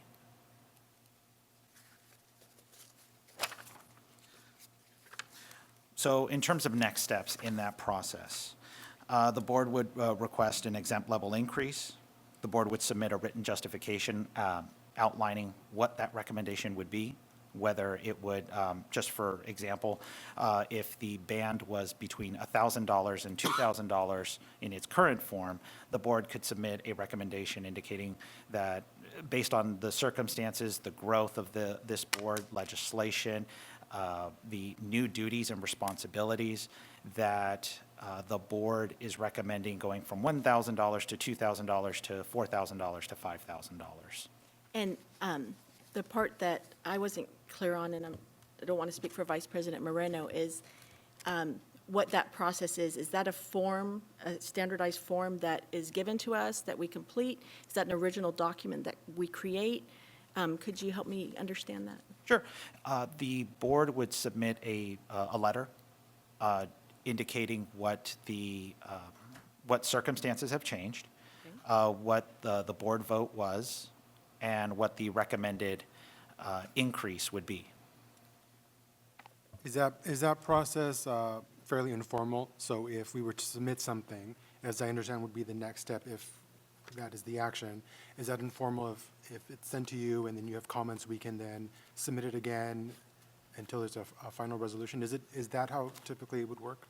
Typically, the boards, once it has been delegated to a team to compile, will work with me in terms of what the final document will look like. At that point, it'll be brought back before the board to have a full board vote, and then from that board vote, I will then take that document and submit it to the administration for consideration. Okay. So as I understand now in the process, you just need to receive something in writing, and I believe that was delegated to the executive committee. So you just need something from us in writing. Correct. For the step 2. Yes. Okay. So how is it that the size of the LVN board and our executive officer, because I'm assuming it's set by HR, the pay? The pay, not necessarily. What my research that I did for this presentation was to look back at when was the last time that this executive officer position was last considered, and when was it last changed. And one of my, what I've been able to find is that the last time that this position was last changed or last considered for any sort of increase was in 2013. Prior to that, from 2000 to 2013, it was at a much smaller level and then increased. Prior to that, in 2000, it was even at a lower level than that. So it's gone through significant changes over time, but it's moved with the growth of the board. And what I mean by the growth of the board is the growth of either licensee population through staffing, internal staffing, or through legislation, or through different policies and regulations that have impacted the board. And one thing I know I mentioned at the last meeting is when we did go to National Council, I did speak with the other presidents of other state boards, and that's when it came to my attention. I became concerned that we were not competitive because much smaller states than ours have higher bands. So that's something that just I would remind the board of. Mr. Vice President Moreno, do you still have questions? This may follow Member Norton's question, but in what instances have approvals been successful in your experience? Most that we've experienced, that DCA has helped facilitate, is that changes to the board, either through regulations, board issues, increase in workload, increase in complexity. One of the things that Board Member Ma had indicated was that even though the staffing is at an all-time high, that there's still a workload issue that could be indicative of not having enough positions. So it can indicate that the workload, regardless of how many bodies we throw at it, will always be high, that there will always be a sensitivity to it.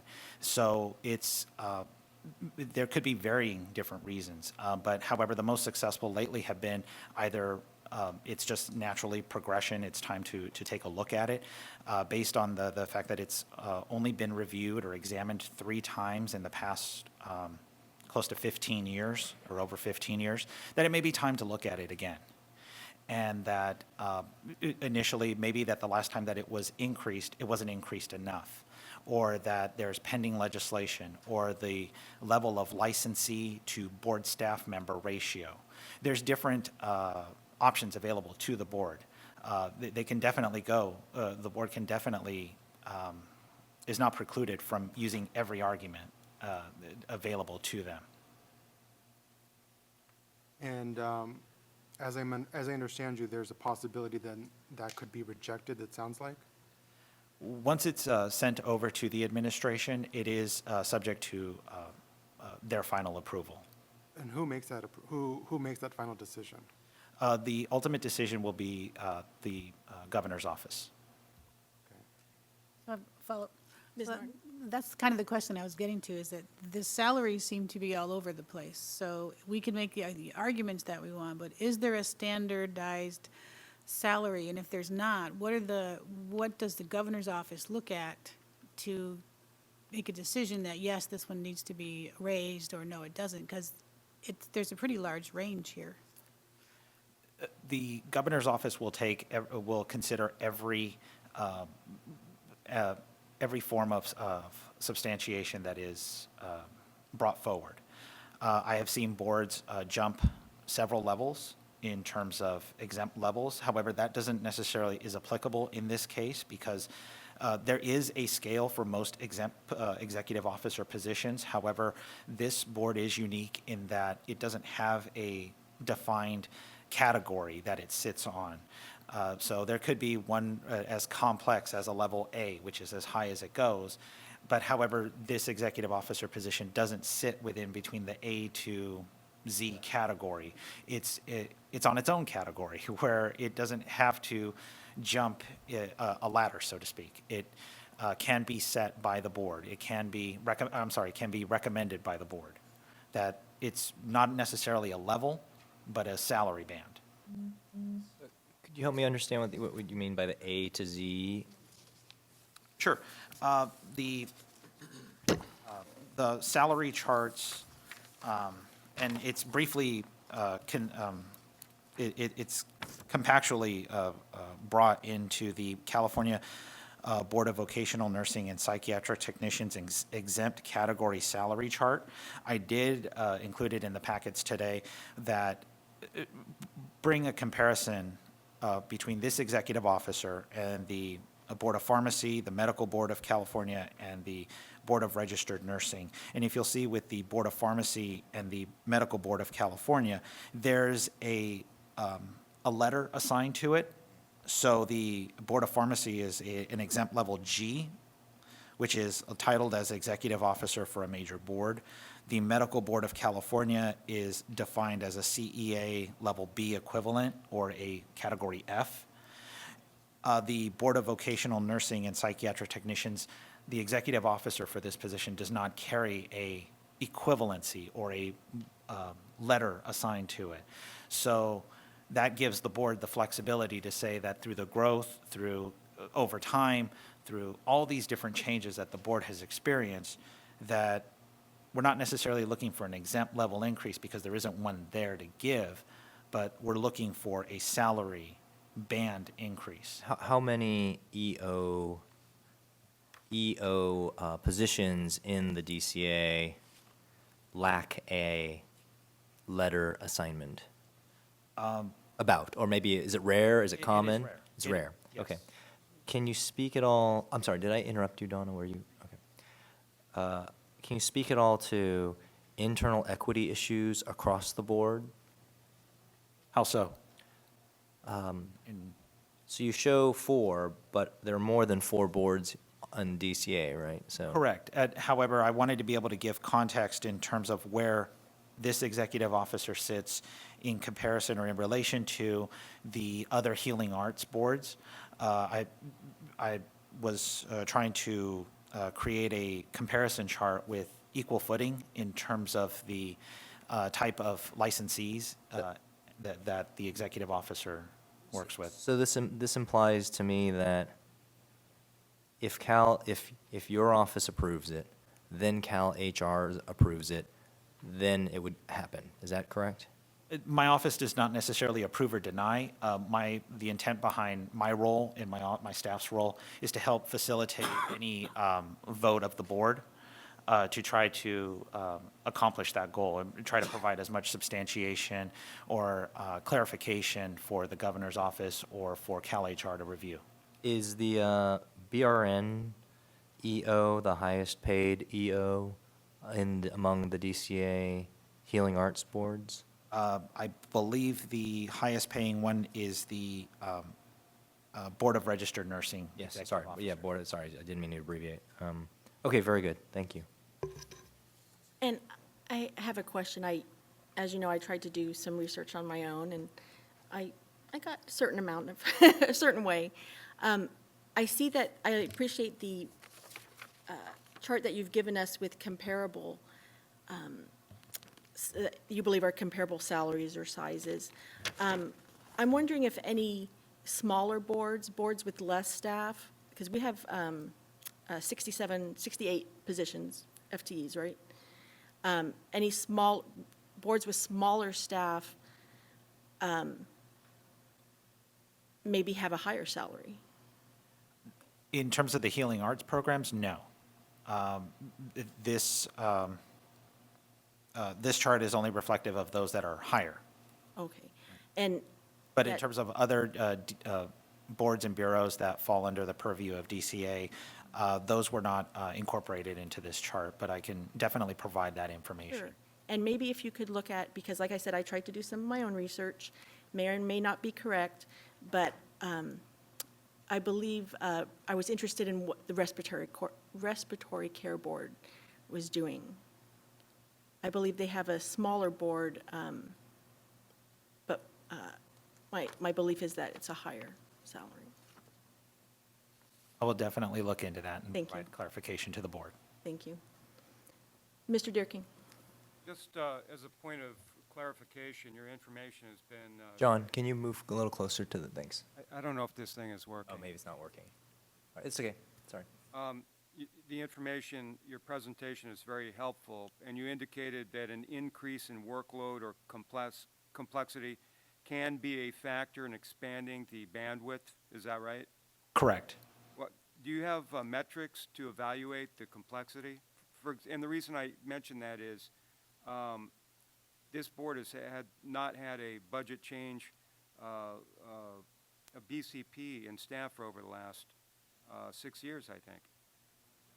So what we rely on is for either the board staff to provide us data in terms of staffing changes, the complexities we do rely on a lot of board information to essentially tell the story of when was the last time this position was reviewed for its current salary band, and what has changed since then. And oftentimes we can look at it and say that at the last time that it was reviewed, not all information was taken into consideration when it was changed at that time. So we can go back even further to 2013, even beyond that if enough supporting documentation supports that it wasn't maybe raised at the level that it should have been considered at that time. Or if current data, if current comparables, like Board President Samantha had indicated at the August meeting, is that in meeting with other comparable classifications from the other states, that the salary wasn't necessarily competitive. Ms. Norton? So I guess where are we now in this process? Because I thought at the last board meeting that we actually did vote in open session, or one before that, to request an exempt level increase. I thought we did. Yeah, we did. What was unclear at the time was how that would happen. So Mr. De La Cruz, earlier in the conversation, Vice President Moreno and I asked him some questions about what action do we need to take, and if I understand you correctly, we will produce a letter for you. Correct. There is no standardized form or, when I think of state government, especially HR, I think of standardized forms and boxes to check, and, but that we need to create an original letter detailing any complexity changes, workload changes, changes in the job, basically, and send it to Mr. De La Cruz, which we can definitely do. It's not a problem. I thought we did that last meeting also, that we delegated to the executive committee to put that letter together. Yeah, there was no mention of a letter that I remember, because I would have put that together immediately. There was, I believe, some misunderstanding about what exactly the next step would be, and if that was on our part, then we'll take responsibility for that. But now we do have an answer, so we can definitely move forward. So do we need to do another motion to delegate to the executive committee to put the letter together? No? Is it necessary? No. No? And we do not have to have when they put the letter together, do we have to have the actual amount that we wanted increased, or can we just submit the letter and then that's up for discussion? No, the board, the executive committee would work with me on drafting the letter. We will have to indicate the specific current salary band, the minimum and the maximum that currently exists, and what the board is going to recommend to change it to. It'll then be presented at the next board meeting and taken up for a vote in open session. And from that, I will submit that documentation over to the administration for consideration. Madam President, Yes. thank you for that information. As a board member, I'll look forward to reading and getting an update on the executive committee's progress with helping us move forward with this at our next board meeting. Thank you. And I would assume that would include having generated the letter, having had discussion, and have moved things as forward as possible. And have a final draft for, Having already submitted the letter, having moved things forward, and being ready to report to us as a board of where we go next. so my. Do we have to review the letter? So what other boards have done is they've included it as part of an agenda item, and it's taken up before the board for a vote. As part of that document and the supporting documentation along with it is included as meeting materials. So it will be for not only the board, but for the public to review and comment on. Thank you. I correct myself, but at the next board meeting, as one of the members, I'd very much like to see that in the executive report. So my understanding is that the executive committee is going to hold off on submitting this letter until the full board reviews it and then submit it after board comment? Well, the letter will include a salary amount that we want to increase the band. Correct. That has to be approved by the whole board. So I think you will work together to draft that letter and with a packet of information for us to vote on at the next board Time meeting. that we meet, yes. Yes, Board Member Donna is correct. Okay. So I have a question. why was this not presented initially clearly to us when we did initially take this up? That was ultimately my responsibility to have presented that to the board in a more clear and concise manner. I do take full responsibility for not presenting that in a manner that was not clearly concise. Because now it delayed what we wanted to initially move forward with. Correct. So I have one more question. For the NECs, Yes. can you provide a clear flow chart, per se, if we wanted to pursue an R&R? Yes. I can prepare a presentation for, in terms of a recruitment, and what an R&R is a recruitment and retention. It's a salary differential, a pay differential that sits on top of the base salary. So that would be a separate proposal that would sit on top of this current proposal that's sitting on. So I can prepare a presentation for the next board meeting on what the steps that would be taken in order for a recruitment and retention pay differential to be considered. And then can we get a copy of the current proposal? The current proposal is currently with the California Department of Human Resources, the negotiating team. We're not allowed to keep a copy of that. So when the initial proposal was submitted to the Board of Vocational Nursing, we prepared our cover sheet for it, essentially indicating that we're submitting this on behalf of the Board of Vocational Nursing and Psychiatric Technicians, and it was then passed over to CalHR's negotiating team. And do you know who may be in process of it now, or possession of it now, besides, who specifically? Specifically, it would be the Chief Deputy Director of Labor Negotiations for the California Department of Human Resources, Pam Manwiller. Okay. Because I would like to see a copy of it. I don't know if the other board members would either, or would also. Very interesting. Mr. de Brownstein? In this process, we've talked about the NECs, we've talked about the executive officer salaries. I would ask that we not forget about the supervising nursing education consultant.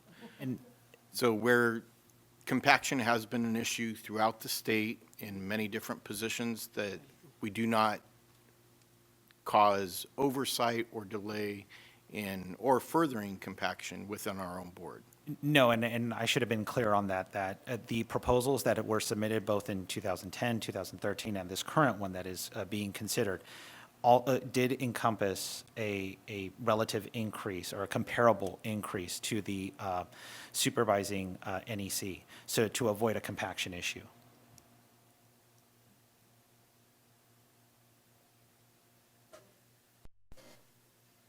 When do you think you can get a flow chart so that we can see it, actually see it before we come to a meeting, so we can develop questions if we so choose?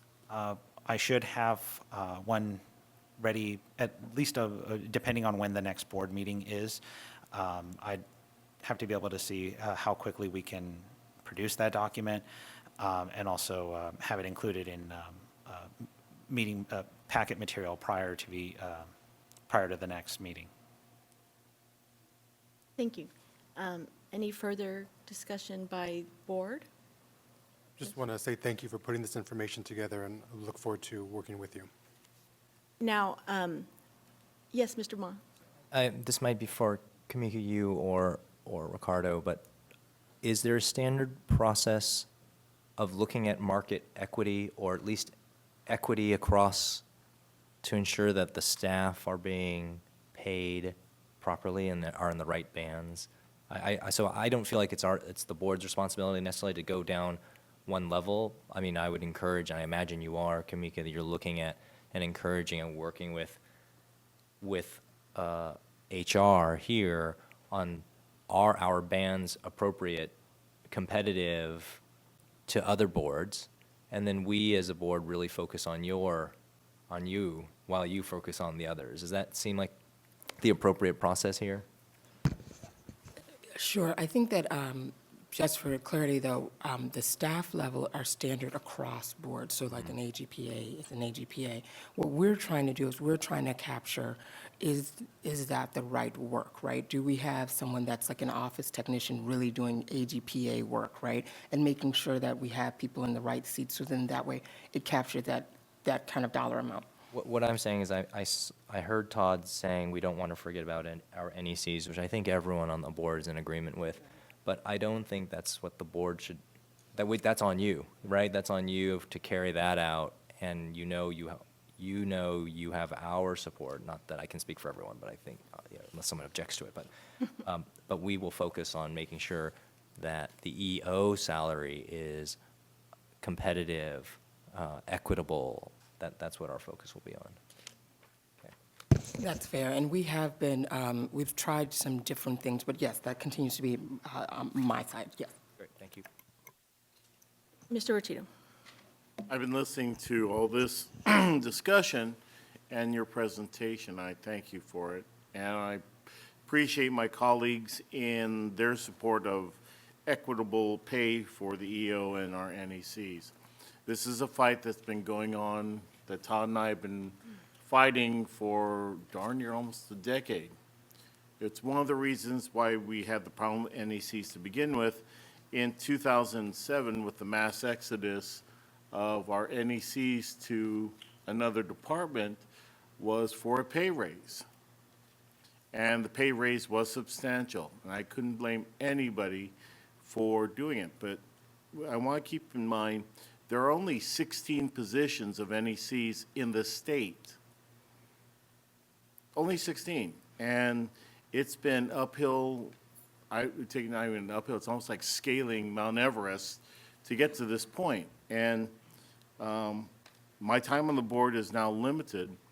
And one of the things I would really love to see before that time comes is get them equitable to the pay of their colleagues working in industry. Now, that may not be possible, but getting them a pay raise commensurate with the work they do. They're responsible for holding the standards of nursing for vocational nurses and psych techs throughout the state of California. That rests with the 8 ladies that are sitting here and the nursing supervisor. Excuse me, supervising nursing educator. Sorry, Cheryl. But it is important to me, and it's important to this board, that they receive compensation commensurate with their abilities, their education, and most importantly, for the amount of work they do. Because if they lower the standards or they get overwhelmed, we actually do put the people under the nurses' care at risk because they're so overwhelmed with the number of work that they have to do that they can't keep proper eye on the ball. So I appreciate your work. I'm looking forward to working with you when I can, but this has been a long time coming, long overdue, and anything you could do to help us thread our way to get this accomplished would be very much appreciated by me, as well as I'm sure the NECs and my fellow board members. Thank you, Mr. Rotito. At this time, we've had board discussion. Although there is no motion on the floor, I have seen some indications from the audience, possible movement towards the front or raised hands that there might be public comment on this issue. Let it never be said of this board that we would deny public comment even on an item with no motion. So if there is anyone who would like to, is there anyone at this time like to make public comment? Yes.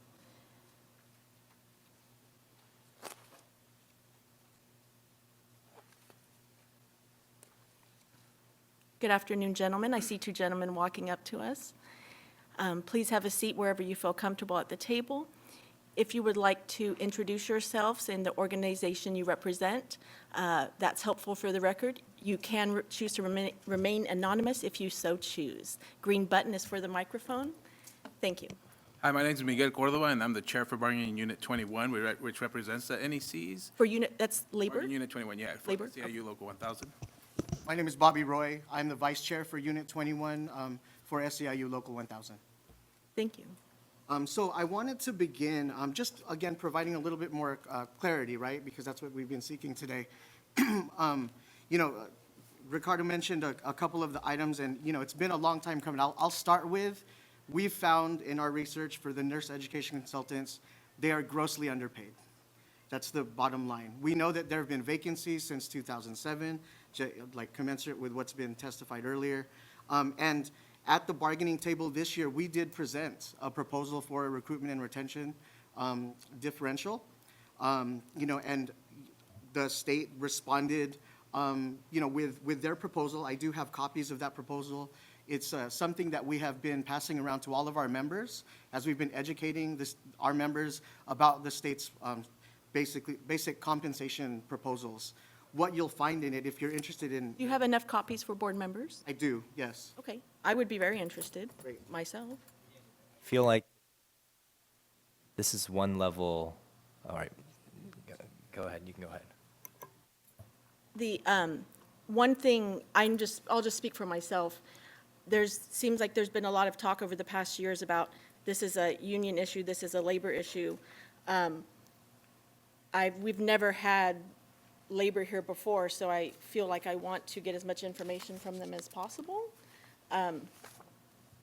So what you have there is what the state has proposed as compensation for different classifications, and you will find is that the NECs were not included.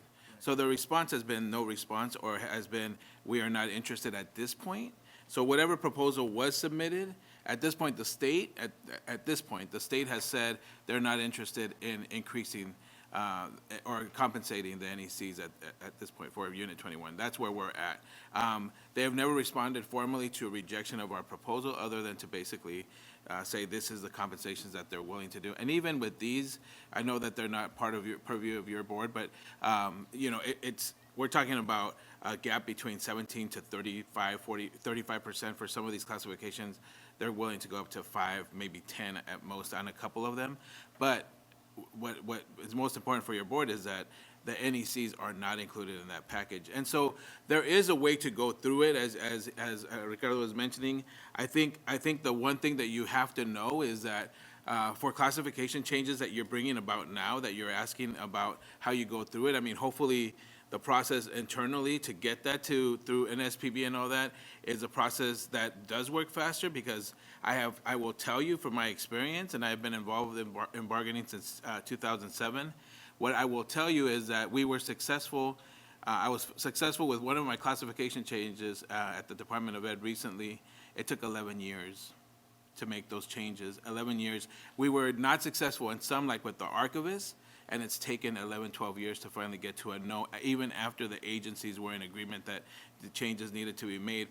And at this point, the state is not accepting proposals from us in terms of making classification changes because of the CSI process that they're in. And so we're more than willing to work with you on those things. And I'm just telling you that there's a reality from bargaining that you're seeing, that hopefully, you know, you can bring a different result and we can work together on that. But from the table, what I'm telling you is that this process, and I hear some of your colleagues saying, you know, they've been hammering away at this for 10 years. I mean, I hope it's not 10 more years before we finally see it through. And I'm a little confused now.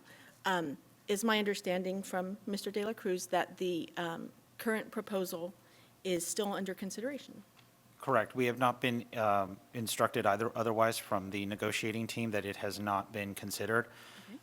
So there has been no official notification to the department that it has not made it over. Yeah, so technically from bargaining until bargaining ends, they can say all those proposals are there, and until it closes, then maybe they'll go through and consider the R&R. I'm sure the R&R isn't going to be considered while there's a process of bargaining. I'm sure that that's what the state's position is going to be. And I'm just saying that until it closes, but at this point, there has not been a proposal with whatever has been proposed from this board. There has not been a proposal that's been come across the table. To us. The state has not proposed anything to us for NECs to address this issue. That's what I'm saying. Yummy. We have proposed something, they haven't proposed anything to. I would also add that, you know, because we're talking about a recruitment and retention, I mean, you know, compliments to Executive Officer Brown, to Dr. Brown, for filling those vacancies. That's that has been a hard task, again, for a decade, for more than a decade, and those are filled. That doesn't, even though the recruitment is done, right, we still must do something to help retain our NECs. We still must do something to bring their pay in line with other folks. And I want to point you to page 3 of the proposal. You'll see that there's about halfway down, there's a special adjustment for registered nurses at state special schools, as well as a recruitment and retention pay differential for CDPH, health facilities evaluator nurses, who have similar requirements as far as education and qualifications. And so the state has put forward a proposal for those 2 classifications, but nothing for the NEC. I just want to highlight that for you as well. Thank you for your information, gentlemen. Any questions from board members for our public speakers at this time? So Miguel, if I'm understanding you correctly, the proposal you haven't, in the unit tables, you have not heard anything about the proposal that I mean, Mr. Dela Cruz is talking about?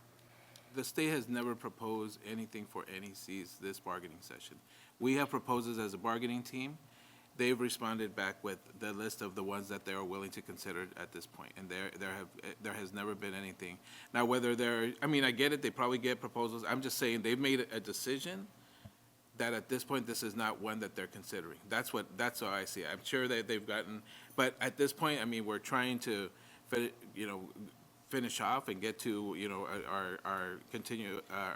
the end of our negotiations. And so at this point, to this point right now, November, we have not seen any proposal from the state to address this issue.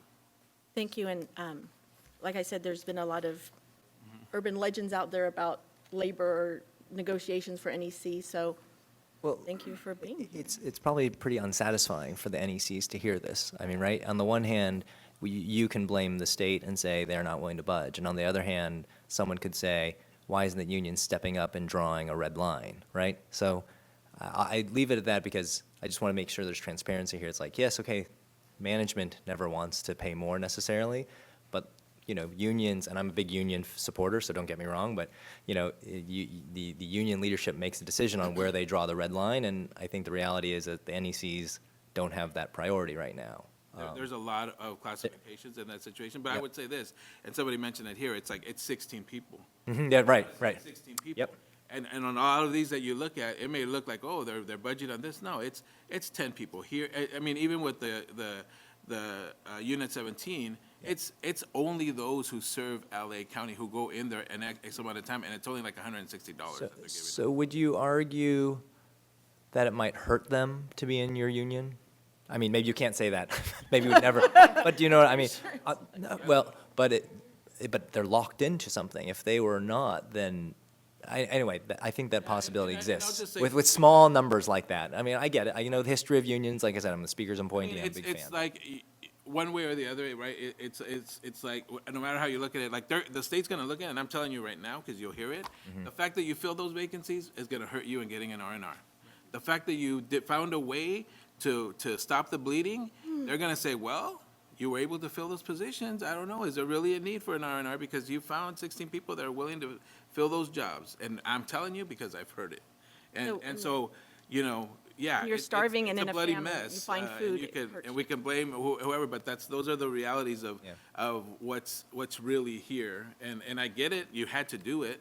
But I am telling you, in the end, that is an argument that will be used against you. How long does a position need to remain open, do you think, before an R&R is typically approved? Because we had these positions open for a very, very long time. I know. So what is your sense of what length of time before?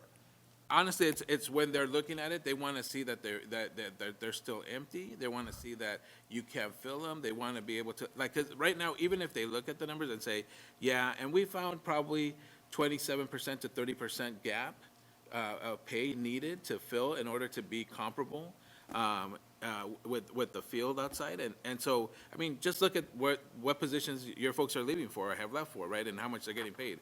I mean, they're getting paid about $150,000 to $120,000. That's what they're getting. And the reality is that that's the comparability of what we have. But they want to see that there really is that gap. We really can't fill it. And so when it gets filled. They feel like problem solved. And those So are it could state, have taken 3 years, right. but the fact that you have them filled now changes it. And these people are moving to different state positions? No, Those are usually sometimes they're going outside. Yeah, I mean, I would argue also, there are other Department of benefits. Corrections. Well, yeah, okay, but okay, fair enough. Like I said, I feel like we're way in the weeds, and I was trying to avoid it, and now I got sucked into it. So, obviously, I'm not as familiar with labor, but the information, I guess I need to digest it, and it does seem a little disheartening to me, especially that we've been in a famine and we finally found food, and now that works against us. I guess I need to digest the information altogether. If we don't have any further questions for our public speakers, we'll open it up for further comment. But thank you. This is the first time I've seen labor here on this issue, so I appreciate it. Thank you. Thank you, gentlemen. Any other public comment on this issue? I know in the past, there has been significant. Okay. No motion is required, as I said earlier.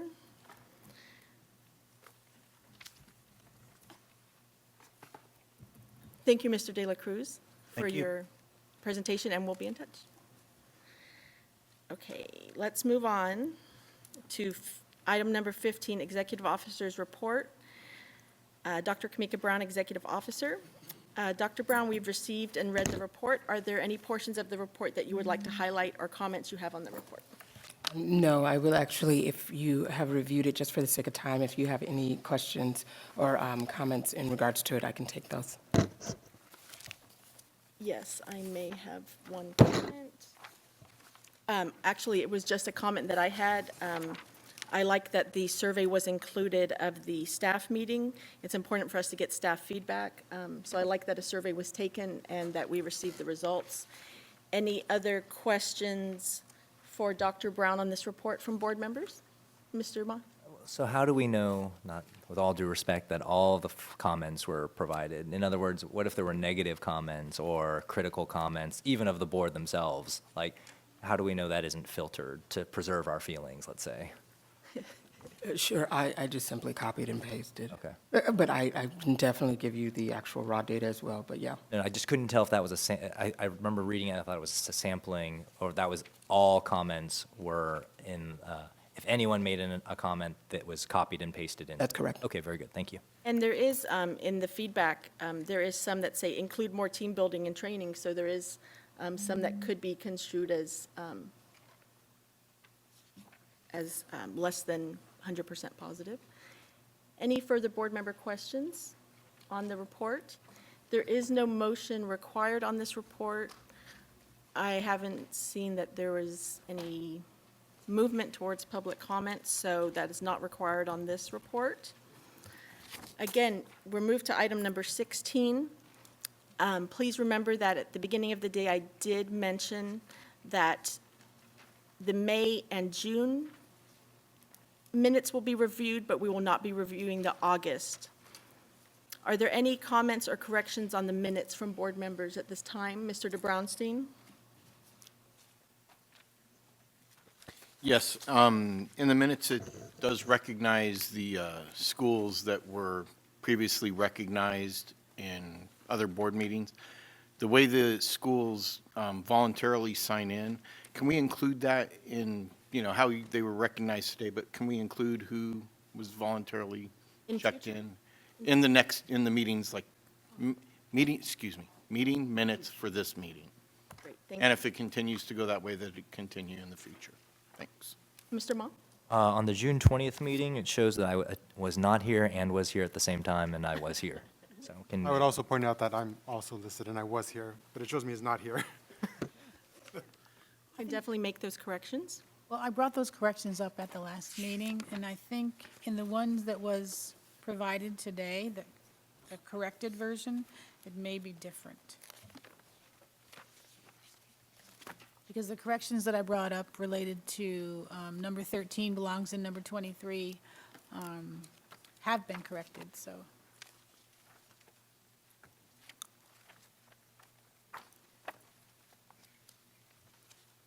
Mr. Ma, were you referencing the May 12 to 13 board?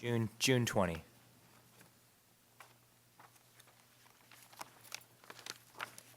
Please excuse me, I'm looking for those in our new packet that we got.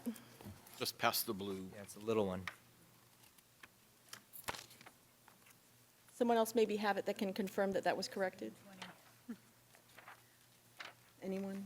Yeah, it shows both Eric and Andrew as being present and being absent at the same time. Okay, so it does need to Just a be corrected. So does that mean they were here but they weren't listening? Here but not paying attention. I can neither confirm nor deny that. Do not bully me, Donna. Don't bully me. Mr. Vertito, Motion, motion to accept the May minutes as corrected. And June, I'm sorry. 16A and 16B agenda items. Second? okay, before we move on, I see legal may have a comment. I would like to simply note that on page 40 of the May 12th and 13th minutes, on item 23, according to my notes, Board Member Vivian Avella had comments specifically about costs and changes. I don't have it verbatim here, but there was a comment by her for item 23. So are staff able to go back and look at maybe the recording and include that? Would you like to include this correction in your motion? Yes, I would. It's okay with the second to include this correction? I accept that, assuming corrected as described. Thank you. There's a motion on the floor. It has been seconded to accept the meetings from May and June with corrections. Any public comment on the item of minutes? I don't see any at this time. Further discussion by the board on this agenda item?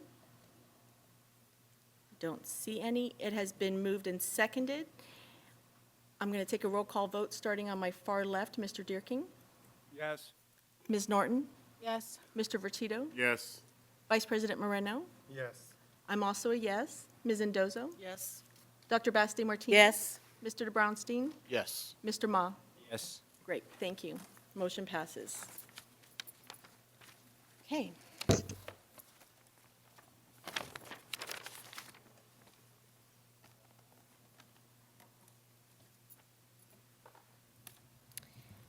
That leads us to agenda item number 17, review and adopt executive officer's report on decisions for vocational nursing and psychiatric technician programs. We have received this report. It was in your meeting packets, and we've reviewed it. Are there any questions or comments from board members regarding this report?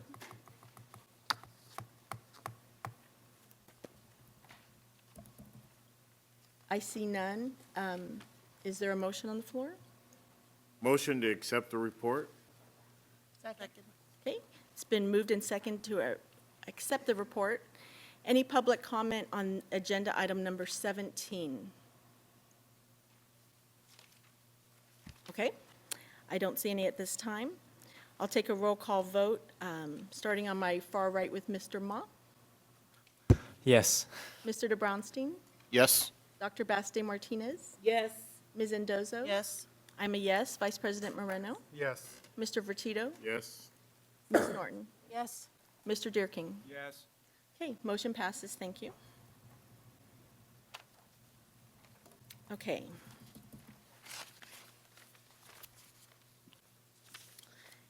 That leads us to agenda item 18. Let me explain that we're going to take agenda item A and B separately. They're dealing with two different issues from the education report. So right now, I would just like to take 18A, which is consideration and possible action on the recommendations regarding matters related to the NCLEX, PN. Our education committee is, yes, May I? yes. Thank you.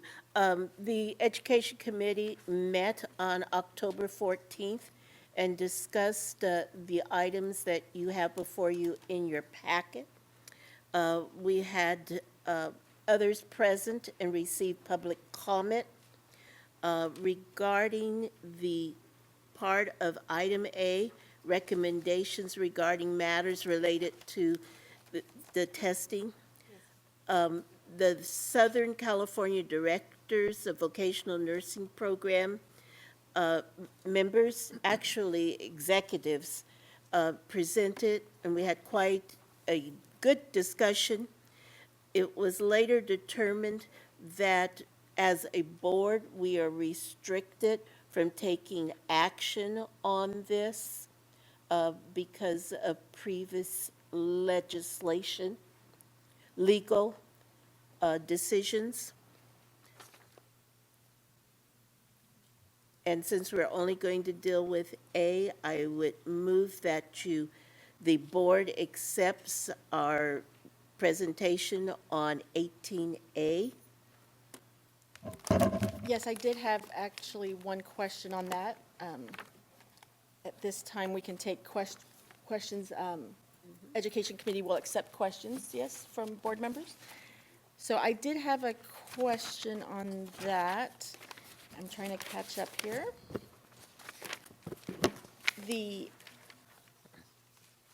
I'm not finding it. If you'd like to start with me, I have a question. Yeah, I have one I'm trying to get out. I seem to remember that it said, Laura Friedman, who was our previous counsel and was covering for our current counsel while she Correct. was on vacation, quoted an act. Does anyone have the act in front of them, the name? The California California Information Practices Act. And that was what is restricting us from disseminating the information on the passage. Taking action as requested. So I haven't read that act. I'm glad that that was uncovered. However, I would just also mention disappointment in that I know other boards do that, have some way of achieving the dissemination of the information. And I know many times we ask schools to follow up with those students who have not passed the exam and without providing the information to them. So that is disappointing to me. However, if that is a legal restriction, I see that we have no way around it. Is that also your understanding?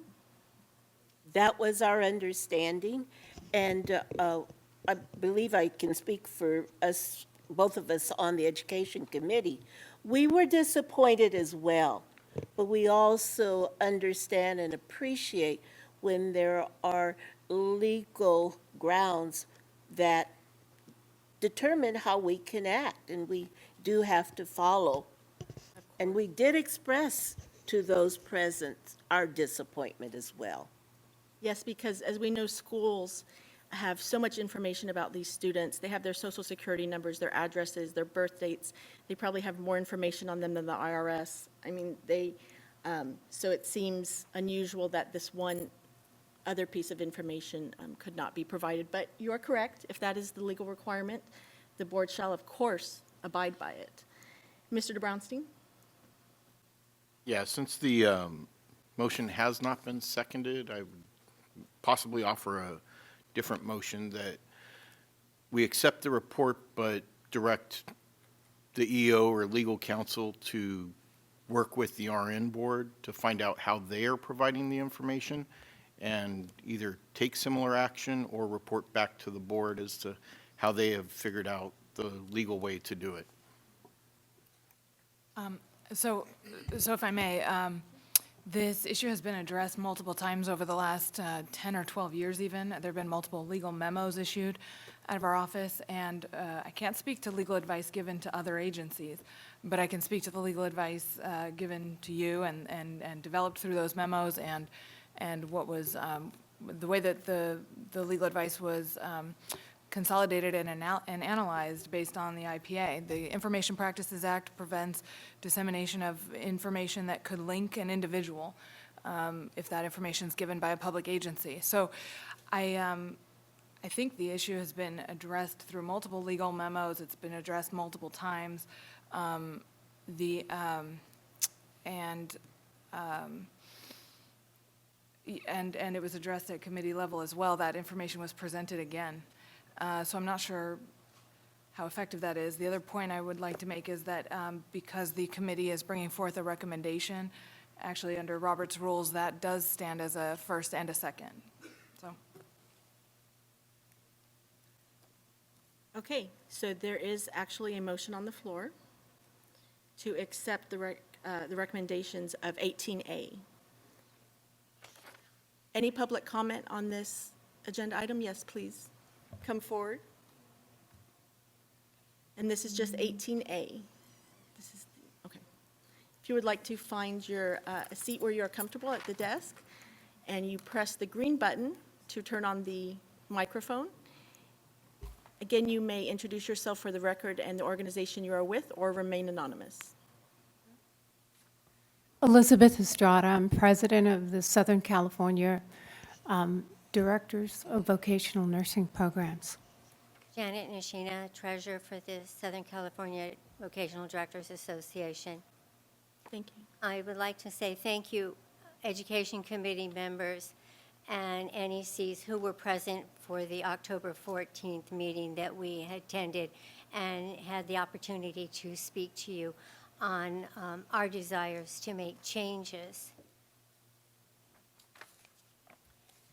I'm a little bit perplexed because I know that, and I've done some research, our group has done some research on the RN board and the LVN policies on the dissemination of information. And I believe you're right, that there is a way around the situation that we have here.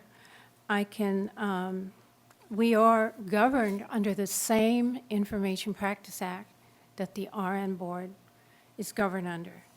And yet the RN directors get the information that they need to look at their program, to evaluate the results, to see who, in fact, is graduating from their class, they're passing. And I understand, I got information that sometimes students that graduate are assigned to the wrong school. And that can drastically affect somebody's passing rate from that college. And unless we know who those are, we really can't do anything about it. I can tell you that I've read the Practice Act. There's 78 sections in it, okay? And unfortunately, because we only found out we were on the agenda 2 weeks ago, I was not able to give you copies of all of the sections that I want to bring up. And so later on in my talk, I'm probably going to ask for you to consider moving this agenda item to the February meeting. Because I believe that I've identified the necessary information for the board to make a complete, informed decision. We understand the Practice Act now fully. Thank you for moving us to looking into it and digested all the contents, and just to ensure that we're fully informed. And as a group of directors, and we're 70. There's 70 of us, so I'm speaking, we've surveyed our directors, and I'm speaking for the directors' concern, and we're very motivated. We're passionate about the success of our students. And if we don't know who they are, if we don't know if they're outliers or not, it's very difficult for us to manage any improvements in our content, improvement in our staffing, increasing our licensing pass rate. So I don't know if you know this, we're worse. We're the worst in the nation. We have to do something about it. And this is just one step that we can do, is to help the directors. We're asking for help. We need to improve our results. Sorry, I get so excited. So, no, and you're right, we've been bringing this issue up since 2014. I mean, I look back at some of the minutes at 2014. We sent a letter, and, you know, as a reminder, remember, we used to get this information, and for some reason, it got changed. And we're very, very concerned. On behalf of the students and the public that we serve, we all serve, we can't accept that nothing can be done. So one of the solutions that was presented way back in December of 2015 was to allow the students to sign a permission slip that will allow you to provide that information to us.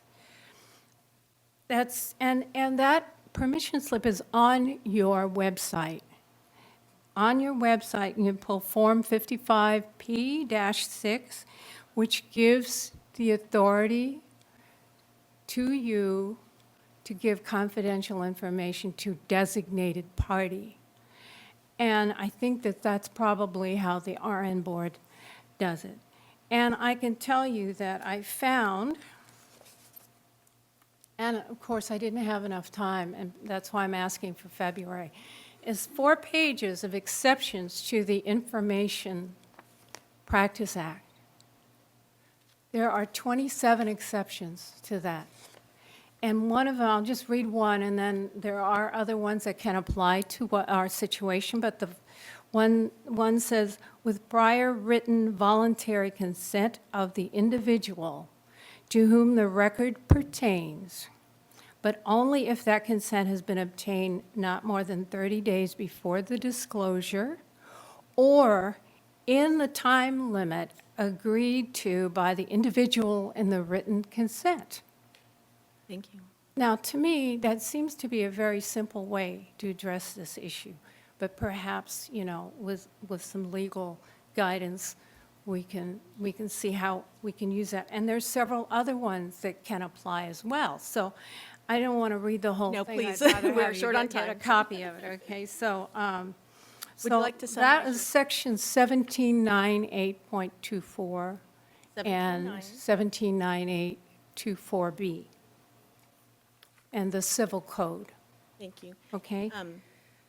So Could you we're summarize here your to- comments for us? I'm almost done. Okay. All right.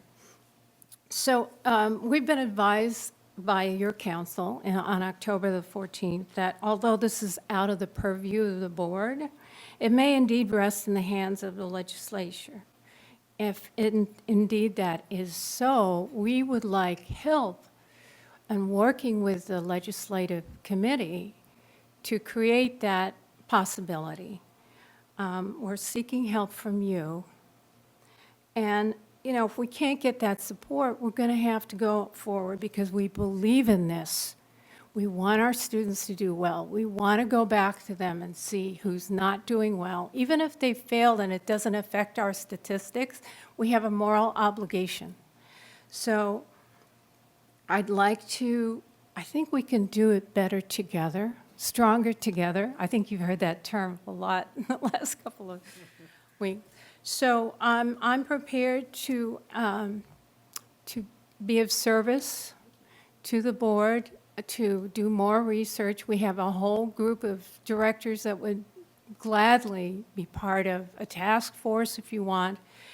And this will be, you know, if you allow us to have time in February, we will have enough time to produce the necessary things, and we will comply with the Information Practice Act. Thank you. By doing that.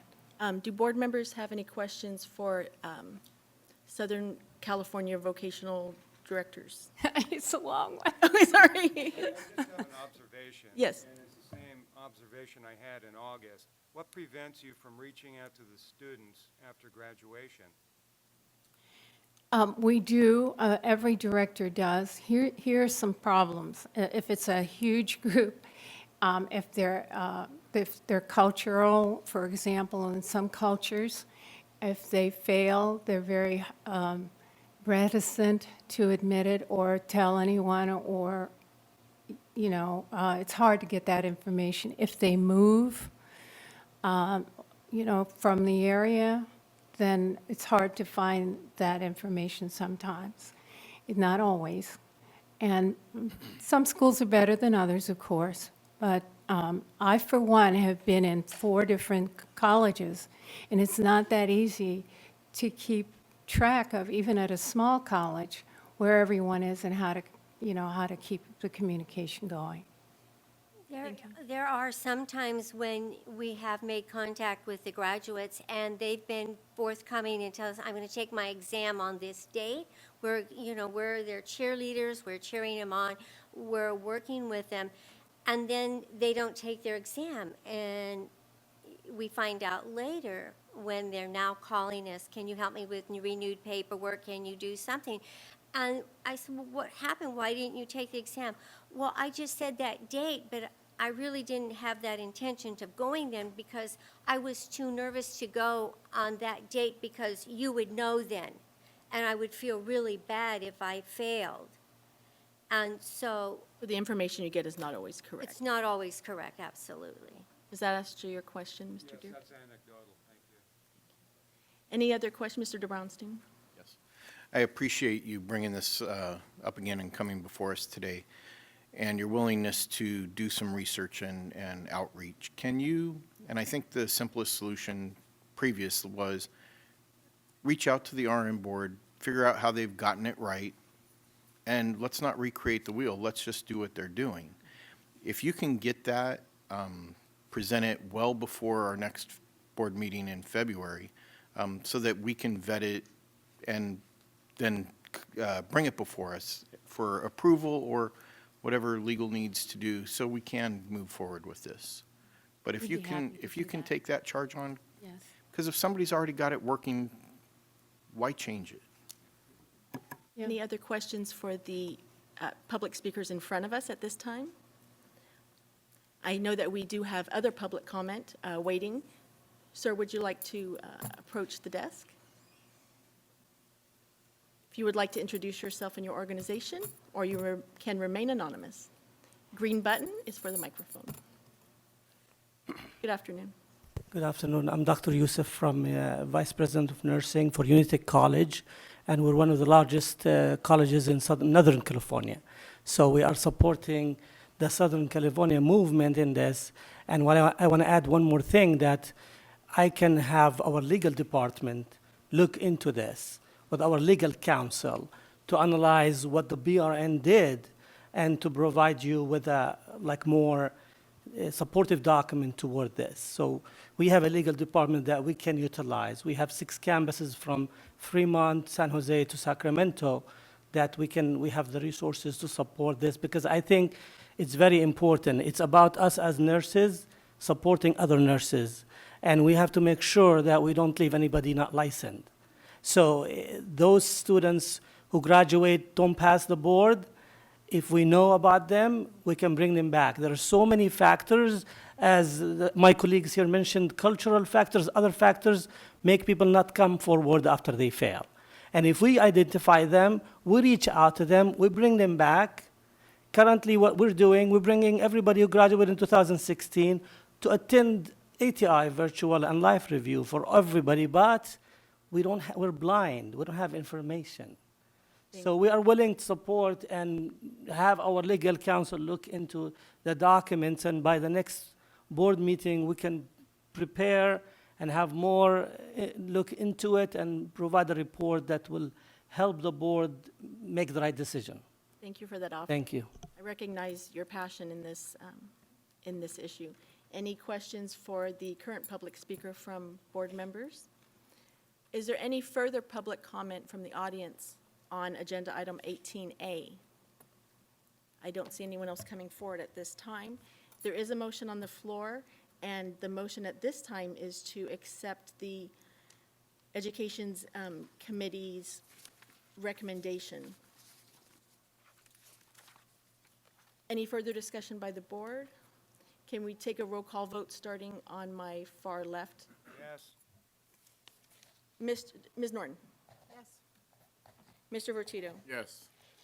Vice President Moreno? Yes. Okay, I'm a no. Ms. Mendoza? Yes. Dr. Baste Martinez? Yes. Mr. De Brownstein? No. Mr. Ma?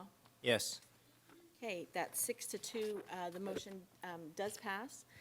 But as you know, the board is always available to you to continue the conversation with either Dr. Brown or our NECs. The conversation can continue.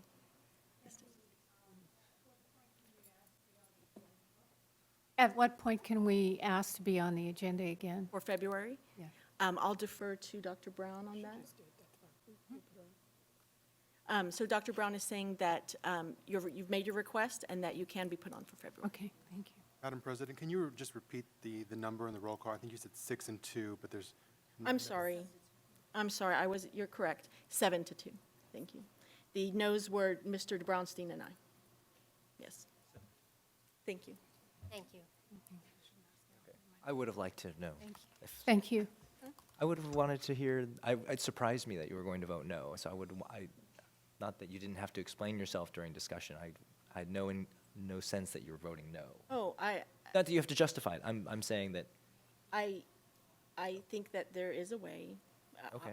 Some way, somehow it's done done in other states. yeah, no, it's fine. I mean, I didn't, again, I think we need more information, basically. okay. I'd like to justify my yes then, because I voted yes because currently in this state, we can't do it. But if there's a way, then we can do it. So I don't want anyone to think that we're not in support of trying to achieve what the mission was. I think it needs a closer legal look, is what I'm trying to say. I'm not sure that's true. Okay. Madam President, may I continue? Yes, I'm thinking it's 11:49, so we can either try to do one school. We haven't done B. Yeah, 18B, which includes 3 schools. So we're going to take, that's what I was going to announce, is that in 18B, all the schools will come up separately. We're going to take 1, 2, and 3 individually. So, can we get one school in? Okay. So let's begin 18B, and that is agenda item, 18B has 3 schools, which I was going to announce. We're going to take each school separately, just as we normally would. The only difference is these schools have been seen by our education committee. They are schools that are recommending regarding placement of programs on initial provisional approval. Again, we're going to take each school individually. So 18B1 is Career Institute Ventura Vocational Nursing Program. Education Committee, that is Mr. Vertito and Dr. Baste Martinez. We have received and read your report regarding Career Care Institute Ventura. It should be noted that your recommendation concurs with the original NEC report. They are in agreement with each other. At this time, do board members have questions regarding 18B1 Career Care Institute Ventura for the Education Committee? No? I see no questions at this time regarding 18B1. Is there a representative from Career Care Institute Ventura Vocational Nursing Program present? Yes, ma'am. There is a ramp here if you would like to use it.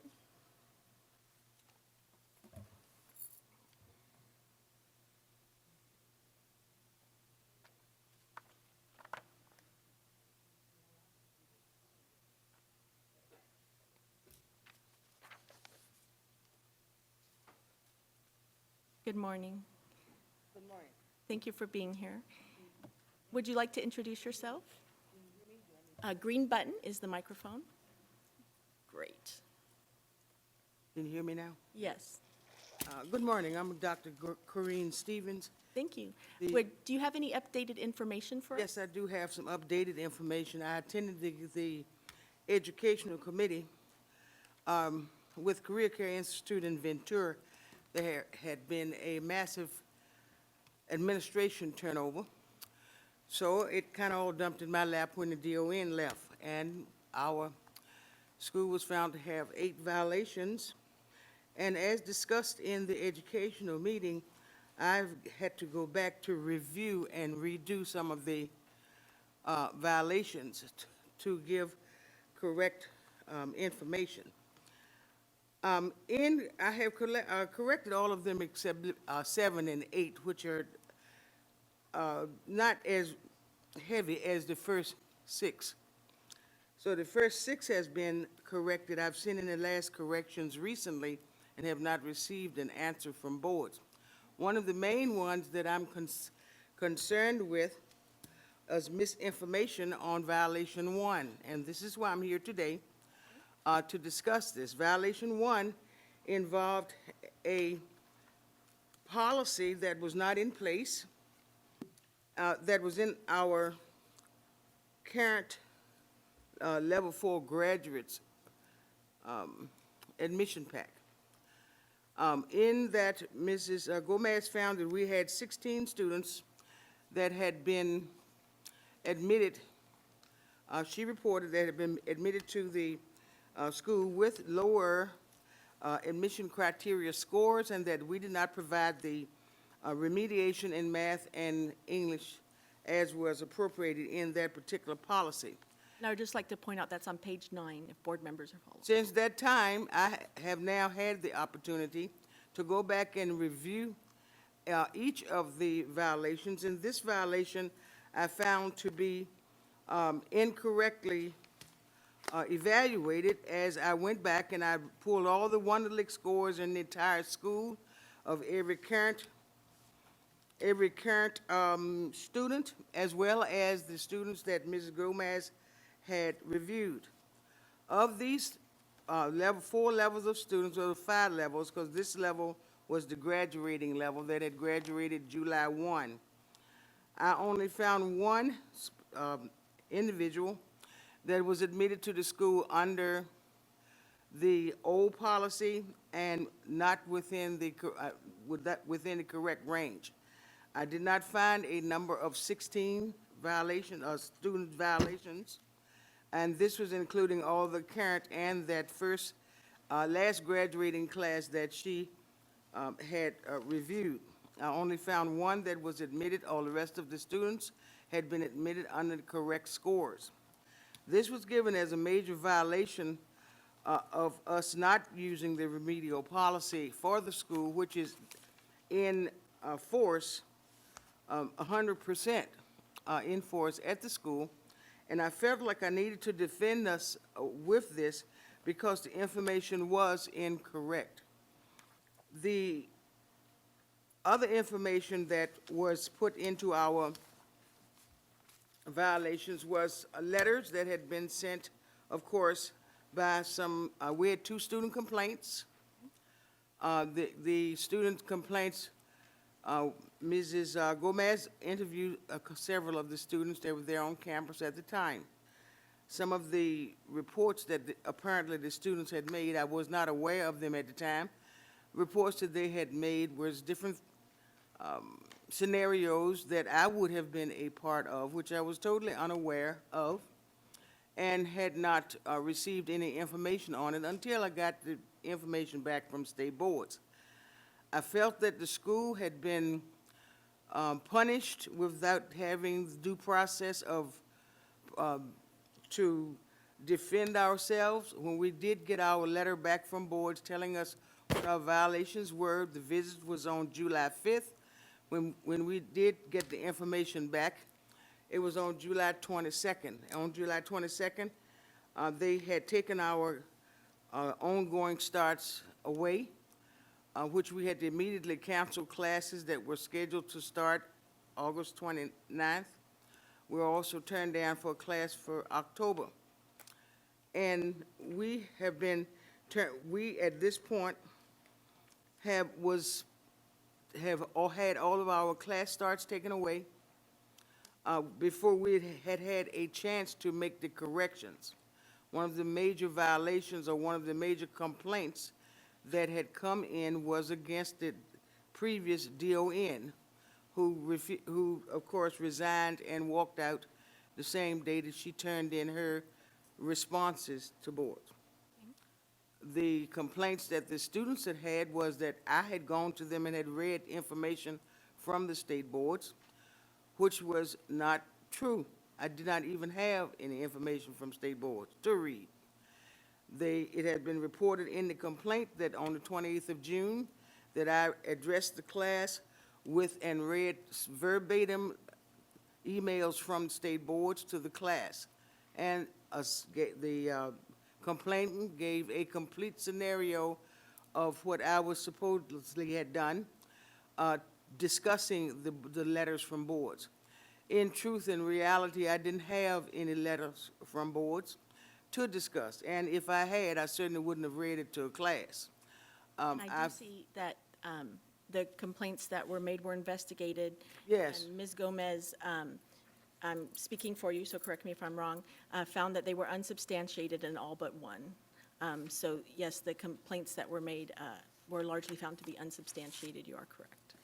Well, thanks for that, because I have been feeling really, bad about it, simply because, things that, if it didn't happen, I'm a professional, and if I have done something incorrect or done something wrong, I will admit to it. But if I also feel that I have the right to discuss if something has not been substantiated that I have done, and to defend the school. I feel like the school has been punished because of something, students disliking a DON, and of course, the DON did not carry out her duties. I accept that, but still, I think the school is being unduly punished for one. All of those people have been dismissed from duty, and we're there building back up the recent graduating class. I took over the level 4 classes myself.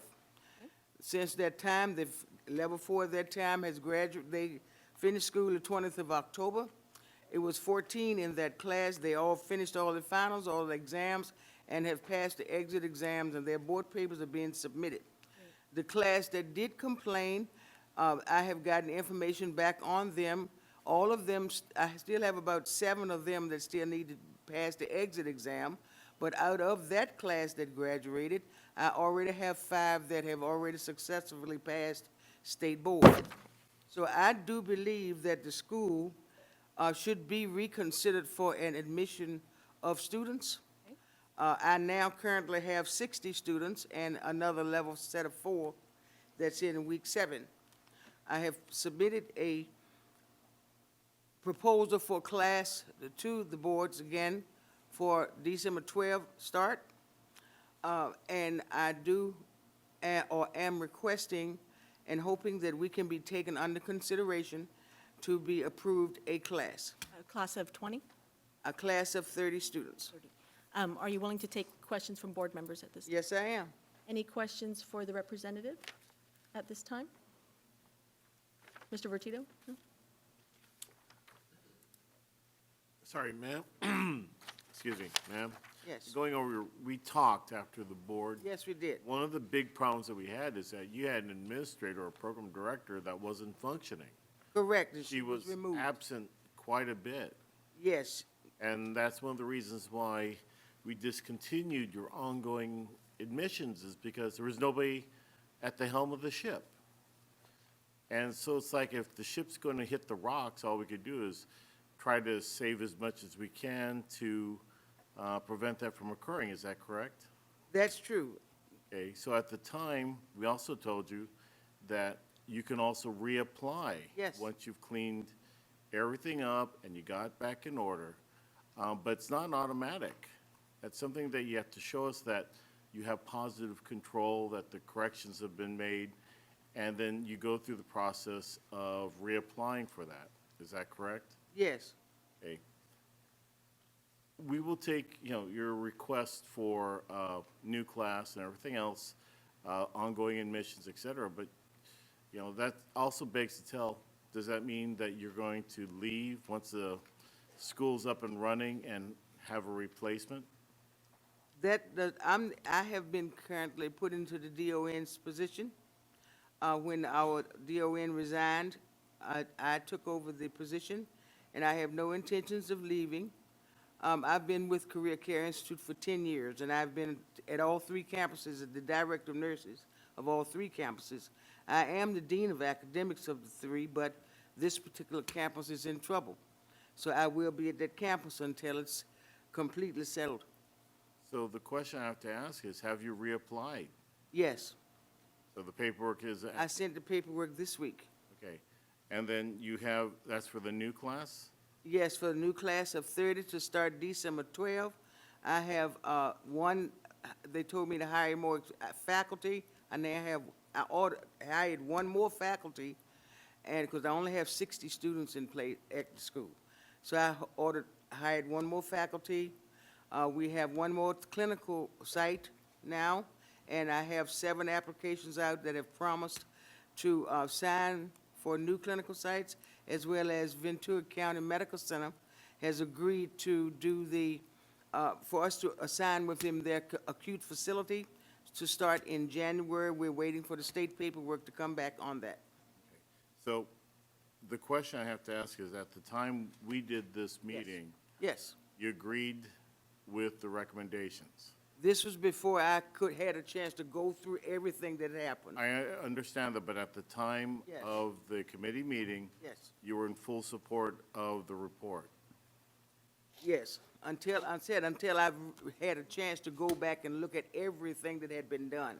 Okay, but now that you've had a chance, Yes. you are.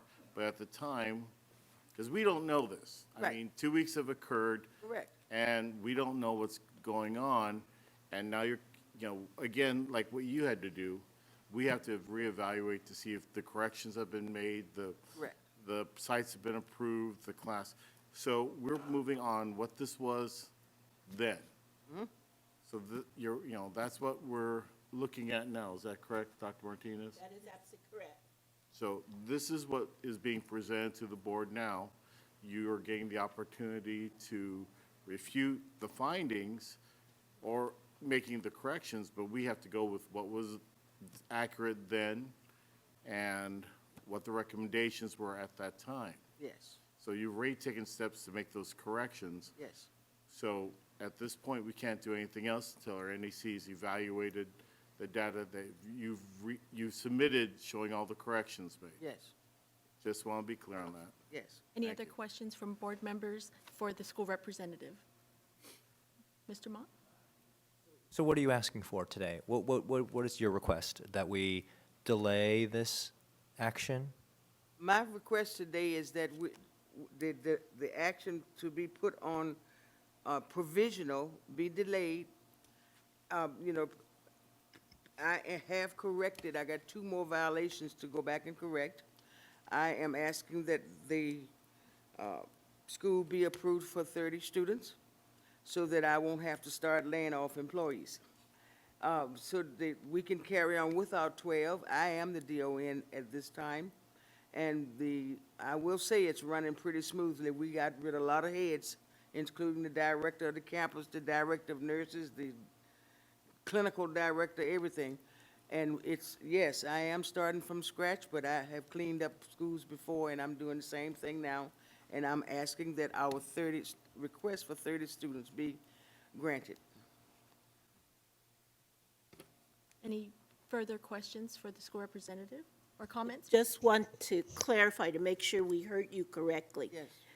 You have submitted that request in writing with the Yes. appropriate documentation, Yes. and it was sent when? That was sent this week.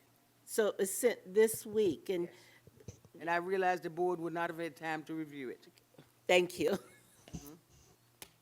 Okay. Further questions for the school representative or for the education committee from board members? Is there a motion on the floor at this time? And it would be either to accept, modify, or reject the education committee's recommendations. I would so move to accept the Education Committee's recommendation on this item. Thank you. Do we have a second on this? A second. Thank you. There's a motion on the floor. Any further comment from you, Ms. McElroy? Well, no. We'll take a roll. Any further discussion? by Yeah, I board? have a discussion. So I'm curious what the subcommittee or the committee thinks now that there's new information. What's your feeling about it? Juan? So, Mr. Ma, the director just stated that she has not completed all corrections to the violation. I think you had 2 more to go. Yes. Okay, it's not unusual, in fact, we've had numerous schools that get placed on probation and come off in a rapid time. It's not, she can request us to come out and take a look for corrections within a amount of time. So there's no, I understand in her case, she has a class going, but that's up to the EO to determine if, well, for us to determine if that's appropriate or not. But you said yourself, doctor, that you haven't corrected all the violations. 2 more to go. And that's something that we have to consider, that for ongoing or even for the class to go on. And Do you support the motion? I support the motion. It's just that 2 weeks is, not enough to really see if everything's been done. And a lot of these are based on on-site evaluation.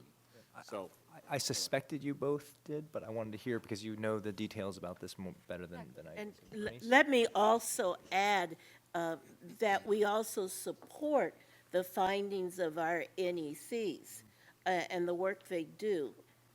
Unfortunately, the findings aren't always pleasant to the recipients, and we really do understand that. And at times, there might have been something that was an oversight, but we can only act on the information, documented information that we have before us. Correct. Seeing no further discussion by the board, I'd like to take a roll call vote, starting on my far right with Mr. Ma. Yes. Mr. de Brownstein? Yes? Dr. Basti-Martinez? Yes? Ms. Mendoza? Yes. I'm also a yes. Vice President Moreno? Yes. Mr. Vertito? yes. Ms. Norton? Yes. Mr. Deerking? Yes. Okay, the vote is unanimous. The motion does pass. And no, please no, keep working with your NEC on that application for the 30. Okay, thank you. Thank you. Okay, so now it is 12:09. We have gotten down to 18B1. We will take 18B2 when we come back from lunch. However, we're really in a time crunch, so we need to come back by 12:45. 12:45, please be back in this room ready to start.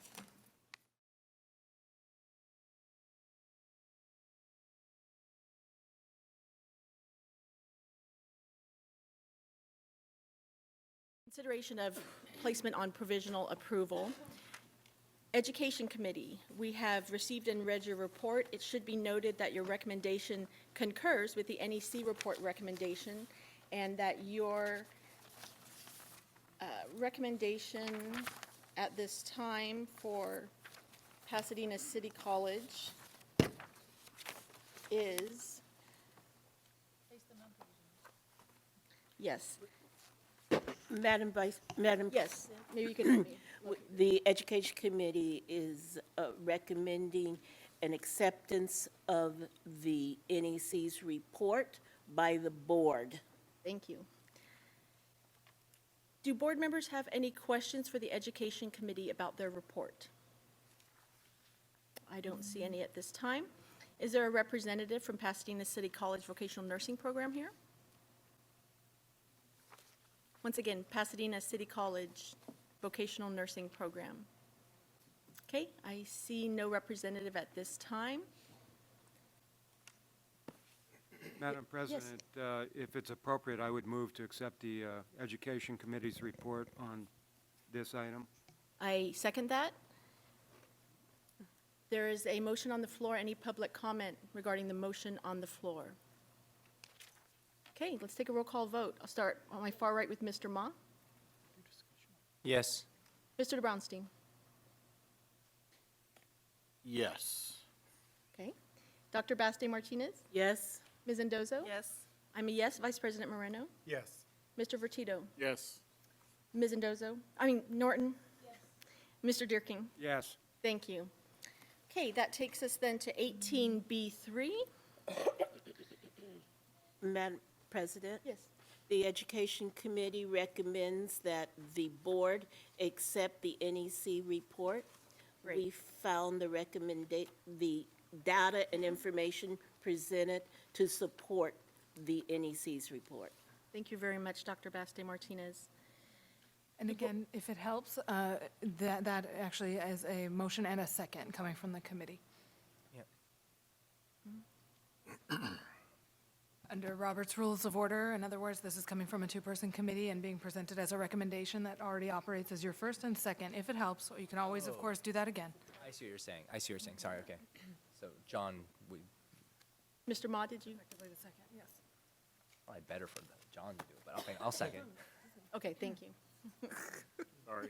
Either way, we Okay, get to the done. same place either way. Digging through my paperwork. We get to the same place. It never hurts to have it on the record officially, a voice vote of a second. It doesn't hurt. Do board members have any questions regarding the report for the Education Committee? Mr. DeBrownstein, I thought I saw you. Not for the committee specifically, but as a general statement, the ability to have one candidate test in July to September of 2015 and no other candidates test, the rest until current, moves the pass rate, the average annual pass rate to a positive 26. Just a comment for us all to consider as we see these numbers come before us. Thank you. Do board members, other board members have any questions for the Education Committee regarding 18B3 Shasta College? Okay, I don't see any at this time. Is there a representative from Shasta College Vocational Nursing Program here? Shasta College Vocational Nursing Program. Nope. Okay. There's been a motion on the floor and it's been seconded. Any public comment on the current motion, which is to adopt the NEC's original recommendation as reviewed by the Education Committee? I do not see any public comment. At this time, I will take a roll call vote, starting on my far right with Mr. Ma, Yes. Mr. DeBrownstein, Yes? Dr. Baste Martinez. Yes. Ms. Endozo. Yes. I'm a yes. Vice President Moreno. Yes. Mr. Vertito. Yes. Ms. Norton. Yes. Mr. Deerking. Yes. That's unanimous. The motion passes. That will take us to agenda item number 19. Please allow me 1 second to catch up here.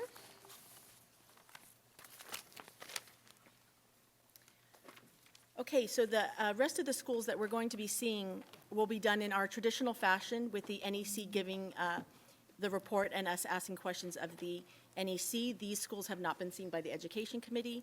I just wanted to make that clarification for all. So we are at 19A1, Carrington College, Pleasant Hill, Vocational Nursing Program. Ms. Gomez, is this your report? Okay. Welcome to the desk. And I see that it looks like your microphone's already on. It's the green button with the red light.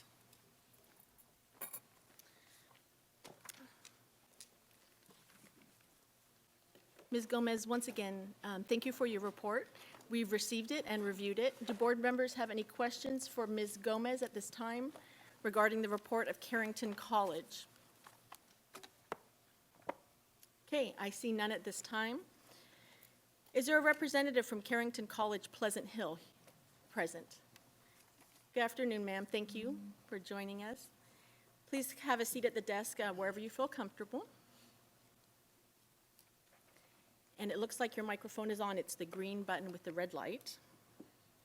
Good afternoon. Good afternoon. If it's helpful if you state your name and your My organization. name is Janice Montgomery, and I'm the program director for Carrington College San Jose Vocational Nursing Program, and I'm representing Pleasant Hill today. Thank you. And it's helpful for us to know if you agree or disagree with the recommendation. We actually submitted the request for voluntary closure, and so we agree with the recommendation. The last graduating class completed in July, and there are no current vocational nursing students. Great, wonderful. Do board members have any questions for the representative or further questions for Ms. Gomez? I see none at this time. Is there a motion on the floor? Motion to accept the NEC report regarding Carrington College, Pleasant Hill. I'll second. Great, it's been moved and seconded. Any further public comment on the motion on the floor, which is to accept the NEC recommendation?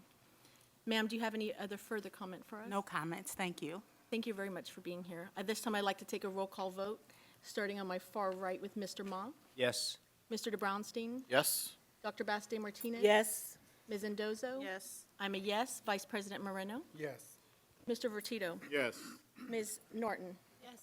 And Mr. Deerking. Yes. Great, motion passes. Thank you.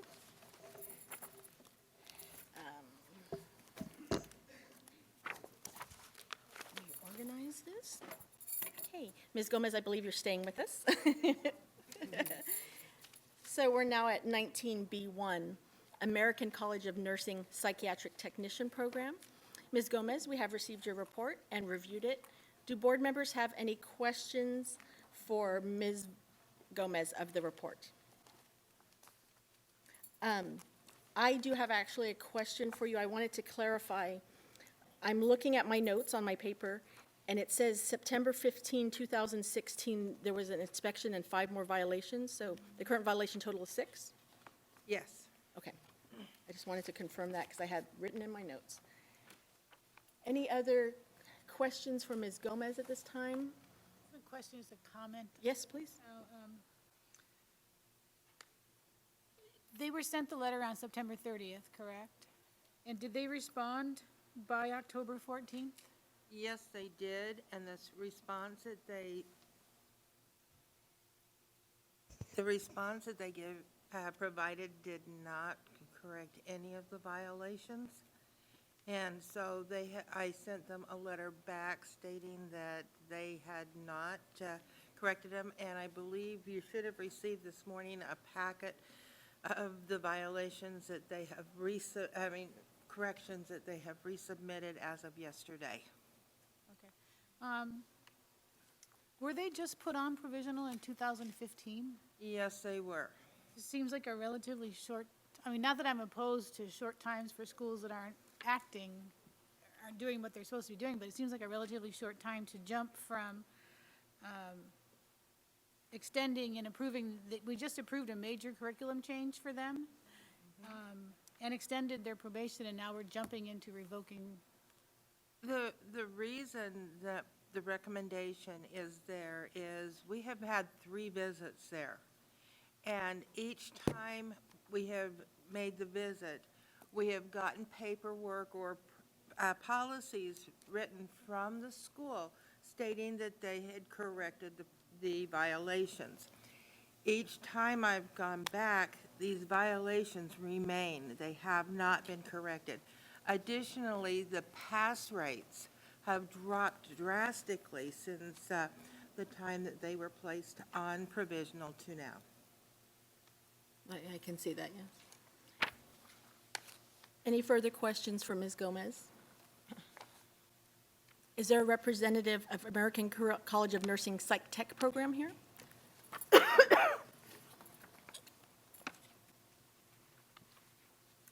Hi, thank you for being here. Feel free to come up to the desk and sit wherever you feel comfortable. You can also sit on the sides if you feel comfortable, or the middle.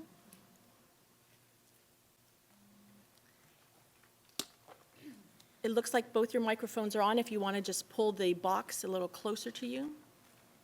And you can use this one too if you are interested. Thank you. Hi, if you would like to introduce yourself for the record. Hi, my name is Faye Silva, Program Director, Ms. Silva. Psych Tech. Okay. And Hello, my name is Liza J. Legado in Operations. thank you. And it would be helpful for the board to know if you agree or disagree with the recommendations. We don't agree with the recommendations.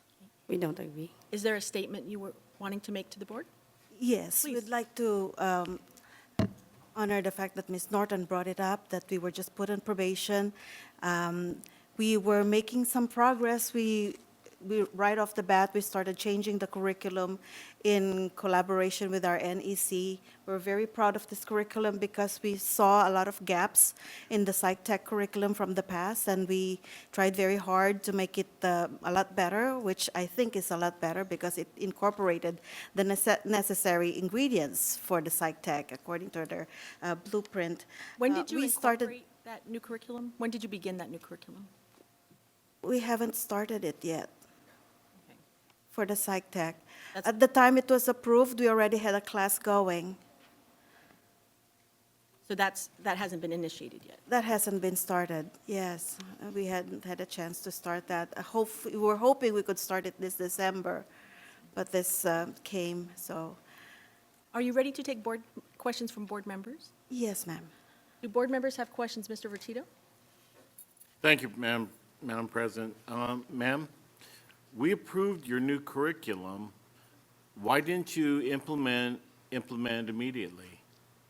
When the new curriculum was approved, sir, it was, a new class was already started. A class already started about, I would say about 4 months before the approval of the new curriculum. And you couldn't switch it over immediately? No, How long is the program? the program is a year. So you had 8 months to implement your new program and you never did? That was the understanding that I had with my NEC, that the new curriculum couldn't be started with the current class. We'll have to wait until the next class. So you decided to keep a curriculum that was proven to be ineffectual in use rather than use a curriculum that had been revised. You spent time to build it, write it, get approved, and you delay its implementation for 8 months? Not completely correct. What I did was I asked for permission to use the mental health 1 and mental health 2 of the new curriculum, which is what I found to be deficient in the old curriculum then.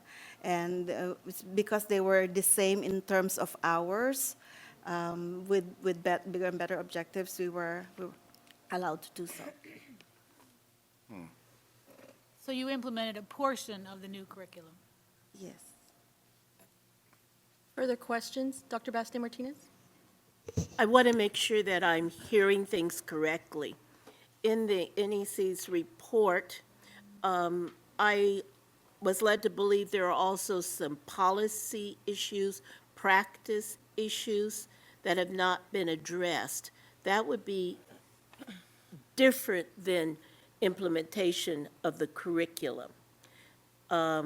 If I heard you correctly, you do not agree with that report. Please address the policy issue. Yes, ma'am. The first one was in terms of reporting of termination of faculty. What was sent to our NEC was a list of faculty that was not completely accurate. And that was because I used the last name. It was a hyphenated name, but I didn't use, it's my fault, I didn't use the full hyphenated name, and I used the middle first name. So she was therefore looking for that full hyphenated name with the full first and second name. So that was what brought us with that 2582B, the termination of faculty, list of faculty inaccuracy. So now I have learned my lesson to use the full name that was written in the approval and not the name that they go by. In due respect, if I'm hearing you correctly, policy, practice, as opposed to how names are submitted. For us, when one says policy's not followed, that means there's something consistently happening.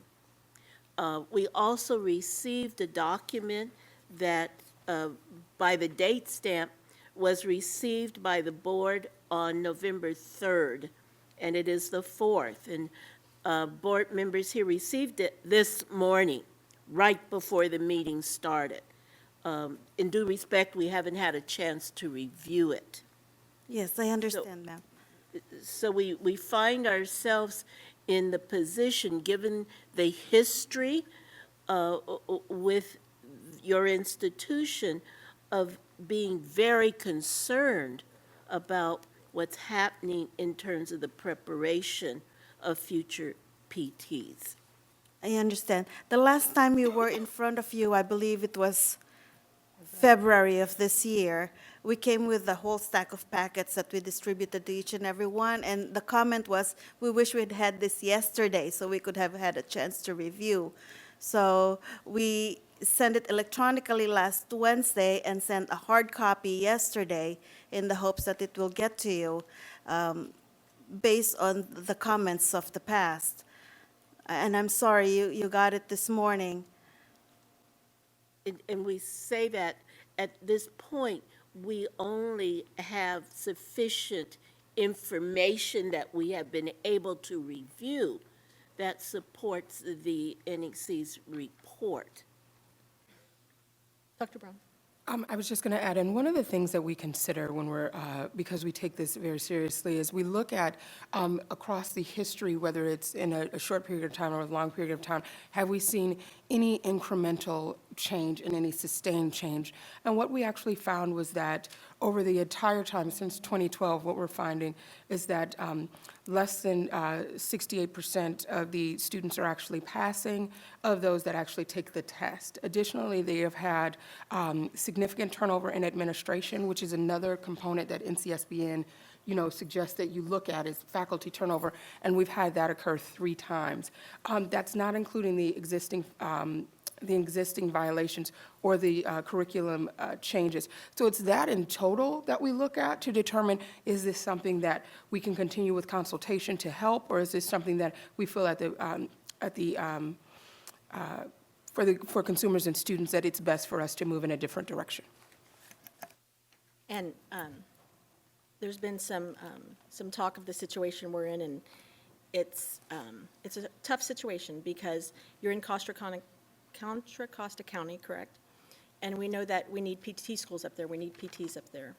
However, at the same time, I'm looking at pass rates of 46% for the past 2 quarters, and that's not protecting consumers or students for getting a quality education or delivering quality professionals. Then I hear that some of the violations are repeated violations. So that there was given a chance to correct them, and inspections have come back and they've been violated. So, you can see that we're in this bind, and you had, correct, Mr. Norton, we only had you on provisional for 1 year. So it's the severity. It's the severity of the pass rate. It's the severity of the repeated violations. It's a tough space we find ourselves in. Yes, if I may speak in terms of the pass rates, there has been a lot of dynamics in terms of the school management in the last years before the new team came on board, as you may have seen with the turnover of faculty and management. The students were very unhappy, admittedly, and so they decided not to take the boards at that time because they were very angry with the school, and slowly they're trying to come back out of the woodworks and are not responding to us and are still hurt, and they're taking the boards, so for one reason or the other, and that's what's hurting us too, because I wish we had the chance to correct what was done in the past, but there are some things that you can't correct. That's true. Mr. Mon? It looks like you have 6 students enrolled currently, is that correct? In the PT class, there are now only 4 students. There are only 4 now. So when this board heard, when we approved that class, this was back in,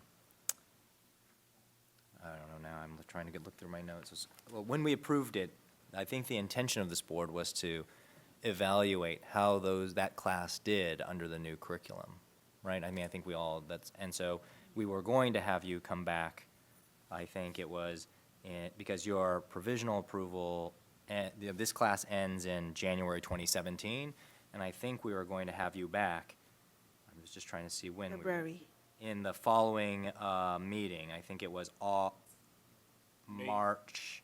May 13. March 1, the March meeting, it looks like. May 2017 meeting. So I'm wondering what harm is there for us to continue that. I mean, if we revoke their approval now, they have 4 orphaned students, and we can see in May 2017 how those 4 people test. I'm not inclined to give you any students at this point, but I'm 1 vote. But I see there to be little harm, given January is just around the corner, for them to finish that course, and we will see you back here, and we'll have maybe some sense of the scores. But, sir, the revocation is recommended until January, is that correct? Well, I'm suggesting we delay that, and your judgment day will be May 2017. Yes. Can we, So at least would give us a chance to show I think that was what the board intended, and I'll be honest with you, if you had no students enrolled, I would probably be inclined to revoke now, but I don't feel, I'm but one voice here, I don't feel those 4 students should be punished by us revoking now. I'd like, so. Well, a couple things. Yeah. Ms. Silva, when do your students graduate? They're graduating in January. January, is there a day? January 1st, January 15th? I think it's middle of January. January, middle of January, ma'am. Middle of January. So the recommendation is not to revoke until January 30th. And I believe what Mr. Ma is saying is that if we defer until May, we would might have a chance to see the test scores. I don't know if that's true. I wanted to ask Dr. Brown. So I think, just so you're aware, so this is similar to what we talked about this morning, where what do you do when students are in place? And so what we're saying is that this revocation would allow them to finish through, so there's nothing that happens there. But I think because we've seen a continued pattern that it bears to protect both the students and future students with regards to this action. The second issue, though, is related to that when we did an unannounced inspection, we found new violations. So that's where we raised the risk of, it wasn't just a case of that we didn't correct the violations that existed from when you guys saw them in February. It's that new violations emerged when we just did this additional site visit, which demonstrates that we're not having thorough administration.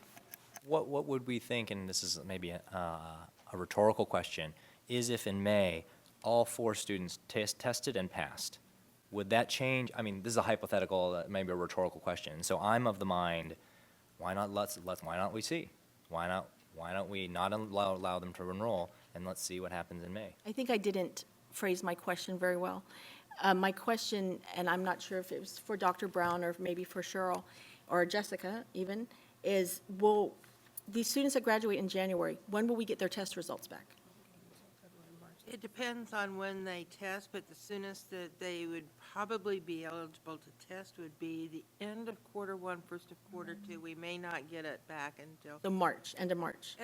If they test immediately, we may have some quarter 1, but most likely it may be quarter 2, so we wouldn't have them until. And I only want to just gently remind that that we're looking at totality, that the students that have tested throughout this program have been less than the state average. I do appreciate what you're saying in terms of that provided to let them test. The issue is just remembering the National Council always wants us to think more than just about the test scores, but about everything else in terms that is going on with program administration. So while these 4 may, which would be different, let's say all 4 pass, we still have some significant issues with how the program is being administered. Further questions for either the representative or Ms. Gomez? I do. Ms. Norton?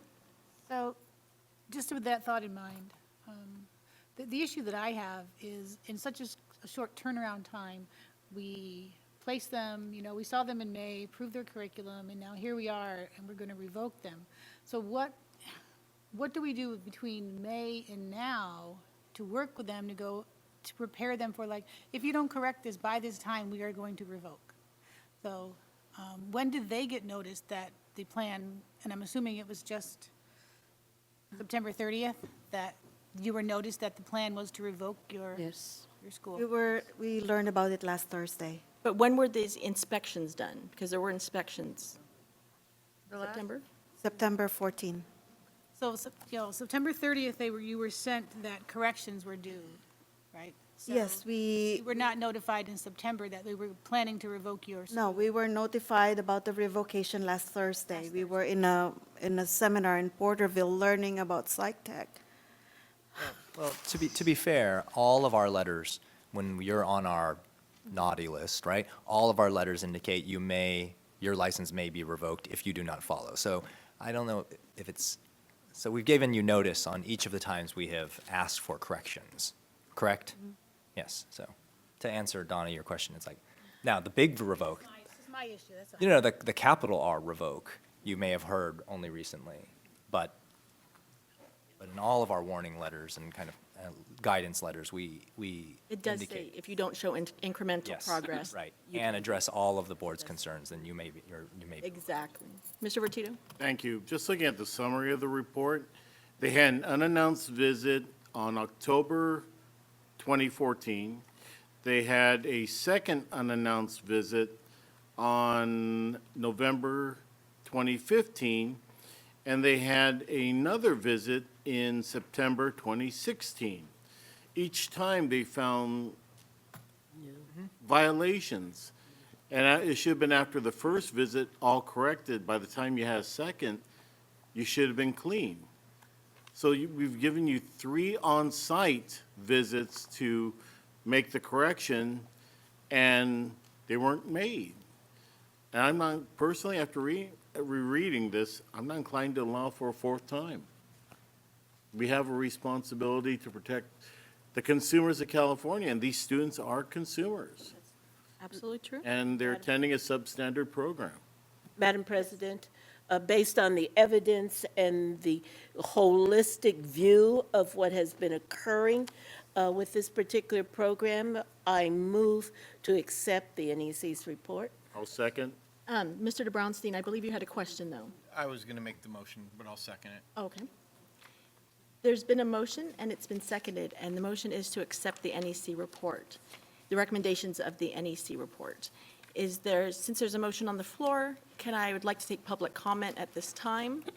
Is there any further public comment, either from the representatives or the audience? Yes. Yes, I really understand where everybody is going into the direction of, the violations from the beginning to the end.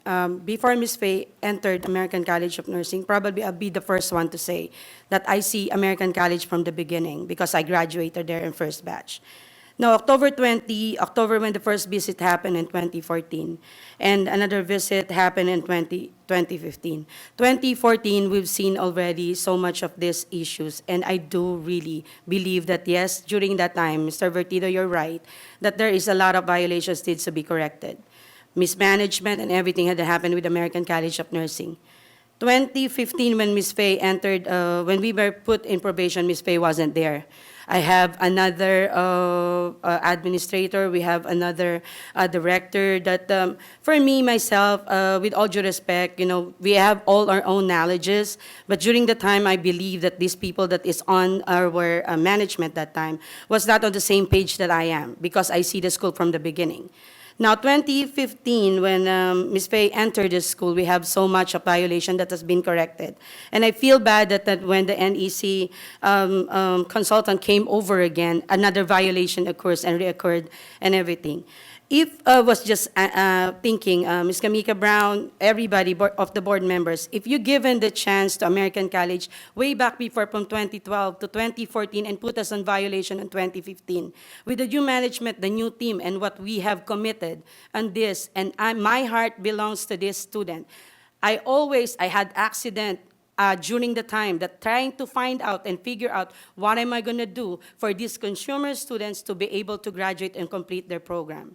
And I am so happy to say that with the help of the NEC, the student who was the problem before graduated and completed.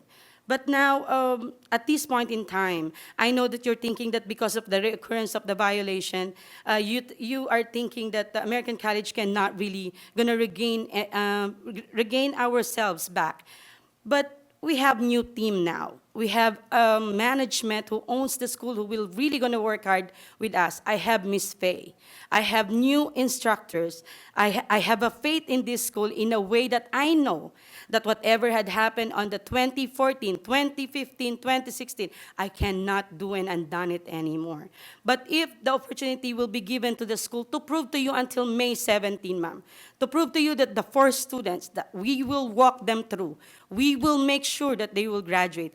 At least my goal to make sure to create a good students, a good psych tech, a good nurses, to give the chance to prove to you in 2017 in May, face you again and tell me, and I will say, with all honesty, I will say, it's okay to close this school, but I know there is an opportunity for me to make sure and help the students, the future student. That's all that I could say, ma'am. And I appreciate your passion for the education of the students. I can see it. I can see the passion in your words and your body language. Any further public comment at this time on the motion? Motion on the floor, it's been seconded. I'd like to take a roll call vote, starting with. May I ask one more question? Sorry. Oh, yes. Why from 20, we have scores from 2012, since 2012, July of 2012, but only 5 people tested. Why so low? Well, again, sir, Miss Silva doesn't know the history. I graduated 2008, and during our batch, and I watched the batch that I have, 36 passes. After my graduation, I don't know what happened to the school because I am only doing my direct patient care. Never been a part of the instructor's part because I need a 2-year experience to. So you don't know? No, but then what I know about the school during that time was started issues coming in. Mismanagement, or a lot of students are unhappy, those things I heard. And when did you start? When Teaching. Did you start your role? I started teaching in 2012 of April, When did you start taking your administrative role? since just last year, sir. What month, please? I'm sorry, probably I started to be actively in operation before, if I'm not mistaken, September, October last year. Okay, thank you. This time, I'd like to take a roll call vote, starting on my far left with Mr. Deerking. Yes. Ms. Norton? Mr. Vertito? Yes. Vice President Moreno? Yes. I'm abstaining. Ms. Endozo? No. Dr. Basti Martinez? Yes. Mr. De Brownstein? Yes? Mr. Ma? No. Okay, so we have a 5 yes, 3 no, 1 abstain. Yes? 5, 6, 7, 8, 9. So that is a majority. Motion passes. Okay, I believe that American College is also our next. Wait, okay. Let me just catch up with myself here.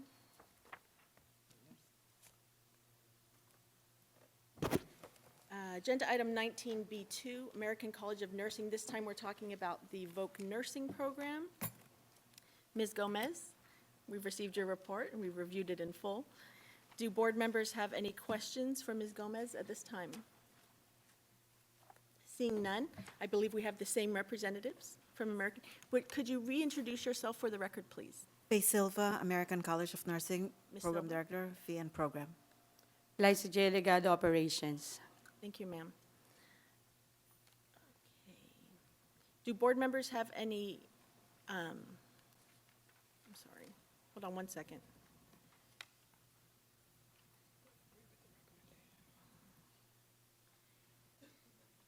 At this time, it would be helpful for us to know if you agree or disagree with the recommendation, and if you would like to make a statement, you're welcome. No, we don't agree.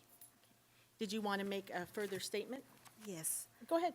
I'd like to say that the revocation of the approval of the school at this early in the period, actually, it's immediate, is what the recommendation was, would be unfair to the school and to the students. We have been working with our NEC, and we have very, very good working relationship with her, and for that, we're very appreciative for all the mentorship and guidance.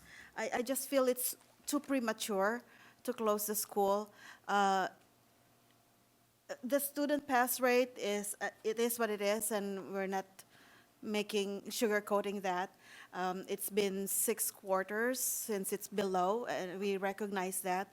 Again, it's attributable to the past that had happened with the turnovers of the school and students being dissatisfied. And now they're coming out of the woodworks knowing that I am offering a one-on-one review with some of them. Some of them choose to accept our offer to help them prepare them for the NCLEX, and they are passing this along with their friends, and some of them choose not to, which is their prerogative. So what I do is, for those who respond, I do a a diagnostic test, a comprehensive diagnostic test to identify their weaknesses. And based on that, that is what I drill upon with them, with test item analysis. So that, and I asked them to take down notes so they could review that further. And then they come back another time and we do the same thing, hopefully until they get to a point where they are about 80% of that diagnostic test before I transition them to a more professional online or something like ATI or NCSBN. Are they successful? Is this strategy successful? I don't know, because we don't have a way of knowing who among the people that have tested or passed or failed is reported back to us. So we're blindsided in that regard. And I understand the legalities and our hands are tied behind our backs in that. But we don't lose hope. We don't say, that's it. We still continue. This time spent with the student, with the past graduates, is free of charge. We're not charging them at all, but we just want, in good faith, to help them pass and make use of the education and training that they received and they paid for. Unfortunately, I cannot give a feedback to that effort because of the reasons stated. The reoccurrence of violations, I would say, were the same as the Psychiatric. It's the name that was not accurately put. In the remediation and attendance policy, we do have a form, but some check boxes were not checked, and it is being in place, but it is incomplete. That's why I say that I don't agree completely, and I don't disagree completely, because it's a matter of not checking the box, and so that is what. I'm wondering how many students you have right now. I'm trying to figure out if it's none or if it's 10. Right, we started with the VN program. We started with 20. Now we are at the 14. We have 14 that are graduating next week. They are under the old curriculum. Okay. They started in October. The new curriculum was approved the following year. I just have a question because the recommendation is to revoke immediately, but there are students graduating next week. I would say to recommend to let them go. I was thinking that there was another class that they had initially started after they had started the curriculum.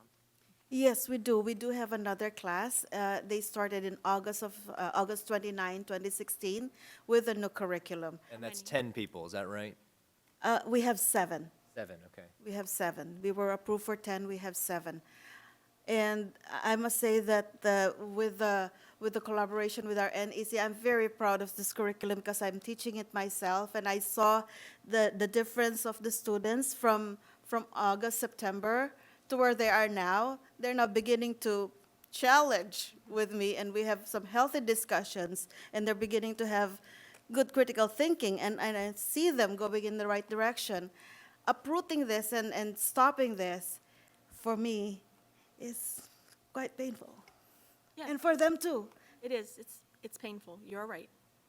Are you willing to accept questions from the board members? Yes, please. Board members have questions for Ms. Silva? Anyone else first? So this was actually more challenging than the other one, in Yes. that you have 14 students who are going to be graduating. Well, in our records would have graduated in October, but November is close, so we'll just say that 14 who are on the old curriculum. Correct. And now we have a very new class that's 7 students who are on the new curriculum who we won't see, who won't complete until 2017 in September, whose results we won't see until maybe January 2018. Maybe. So, gosh, this is a doozy. I mean, I don't know what is worse here. And so I'm curious, knowing the revised numbers for staff, what do you still feel that your recommendation is something, has your recommendation changed at all knowing this? No. Okay. So basically that sends me the signal that you're okay, that's all, thanks. Yes, Ms. Norton. So just, you recommended allowing the ones that are graduating to graduate, though? Yeah. So not revoking I was immediately? understanding that they graduated in October, so I thought that by November 1st, we would be fine. We can't hear you. Oh, I'm sorry. I was at the understanding that their class would graduate in October.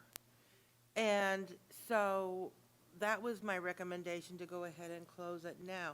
My recommendation would be just change to let that class graduate, but to close immediately after that class. You mean the September 2017 class? No, No. the October 2016 class. Next week, graduating class. Okay, so we would so then there was 7 be orphaned, basically. That would be just 7 students. Yeah. Well, and I know there's an important set to doing that quickly too, because there's only a certain amount of credits that can be transferred over, and so you'd rather catch them earlier on in their career so that they get, early on in their education, so that they can, those credits can actually transfer over to another institution. The longer that they stay, less of those credits will transfer, and so then they're actually wasting money. And again, like you said, pass rate isn't everything, but it's a huge indicator. It's something we use to, as an indicator to make decisions. And I see last quarter 50, 57, before that 50. So we also have a duty to the consumers of California to ensure that they're receiving a quality education that prepares them to be a licensed professional. And if we're giving our approval to a school, even a provisional approval, that only currently 1 out of 2 students are passing the licensure exam, that's a problem for our duty. We have a duty to, yes, Mr. Ma. So could you speak to why you have these repeated violations? Why do these happen? Okay, for the reporting of termination of faculty, it's the same reason as in the psych tech. It's the name that was misprinted or mislogged.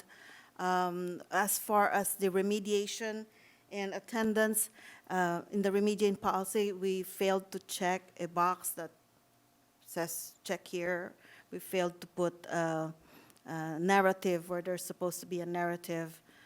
But the remediation and attendance policy is being implemented. It's just that in the documentation, we cannot show that it is completely filled out. So would you agree, and I'll ask the question of staff in this 1 second, would you consider those reoccurring violations by your own self-assessment? You kind of, the way you described it makes it seem like kind of administrative, small little I dotting, T crossing type things. But I'm asking, do you think these were recurring, the same type, because that's what I'm concerned about. Yes, if you look at it from your perspective, this would be recurring violations.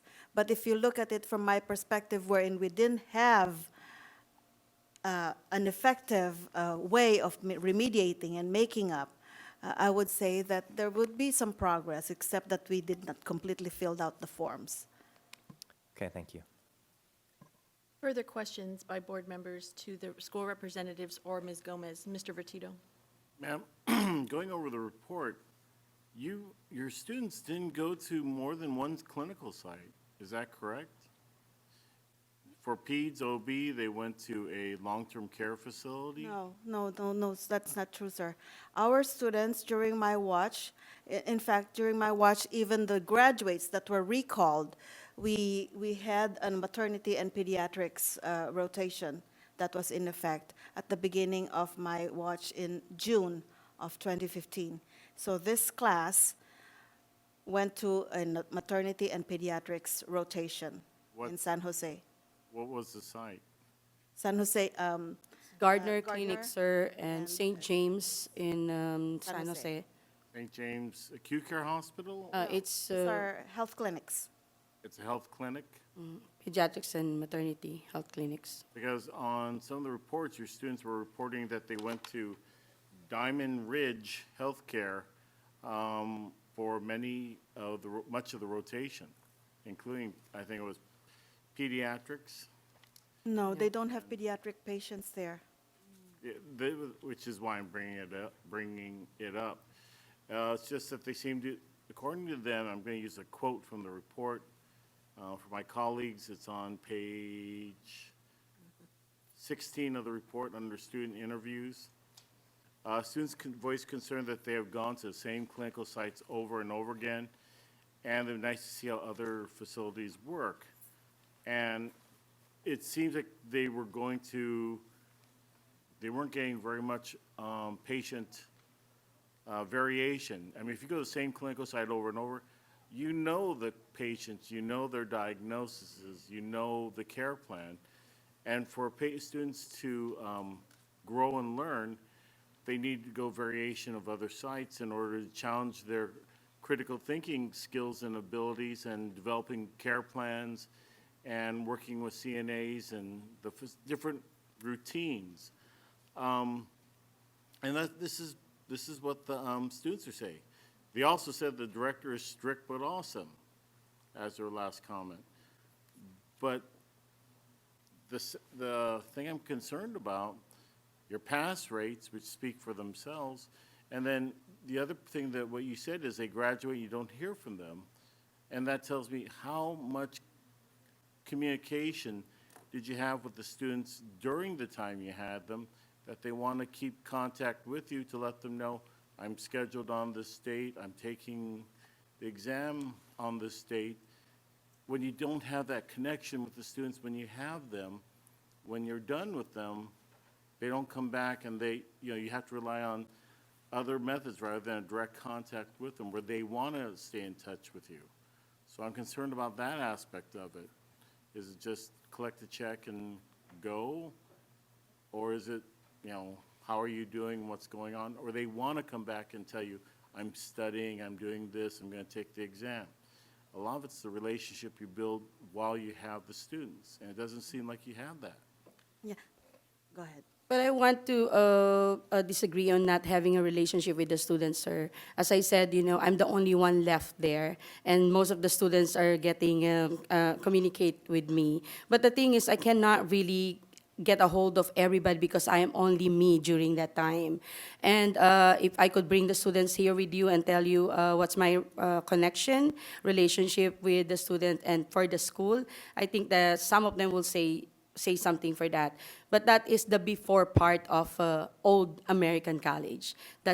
We are just the new American college now, creating our own relationship from this batch that's going to graduate in November and the new batch that is started last September, sir. So with the previews, I cannot really answer, but I tried my best as an instructor only before to have a relationship with the student. And I still have some relationship with the student, and we still have contacting each other and asking guidance from me until this time. Thank you. Mr. de Bronstein? The students you currently have, the term they're in, when does it end? That's the one graduating in November 10, and the other one will be graduating in September of 2017. So the September 2017 group, when does their term end? As far as like a semester or a quarter? For the new class, their first term ends on end of January. Okay. All right, thank you. I would move that the board accept the recommendations and carry out the recommendations of the NEC as presented in the report. I'll second that. Thank you. It's been moved and seconded. I just want to point out, though, that would affect 7 students that are graduating next Thursday. 14. So would you like to amend your motion for the revocation to be in effect November 11th? You know what, I'll go so far as to recommend that we change it to November 30th. Hey, there you go. And it's okay with the second? Yes, I'll support that. So there's a motion on the floor. It has been seconded. Yes. Just a question then, would that impact the current cohort then? And in a material way? It's been less. They will graduate. No, the current group. Yeah, the first seven group supposed to students, the 7 students who are to graduate in September 2017 will need to find another school.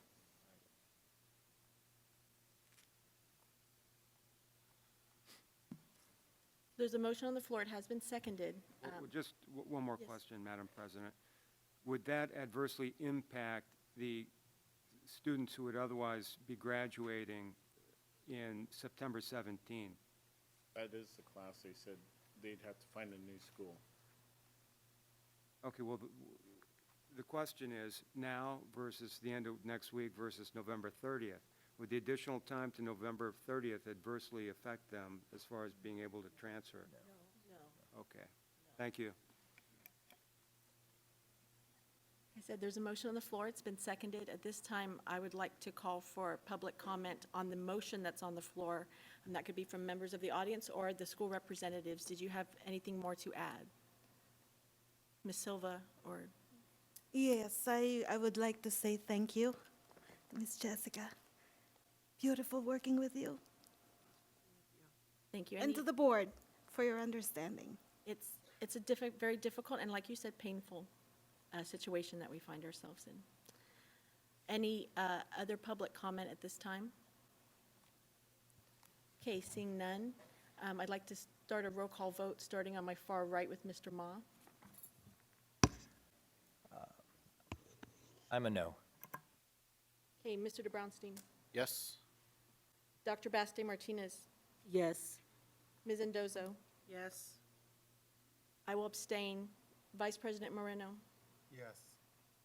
Mr. Vertito. Yes. Ms. Norton. No. Mr. Deerking. Yes. Okay, this time we have 6 yes, 2 noes, 1 abstention. That is a majority, so the motion does pass. Thank you. Thank you.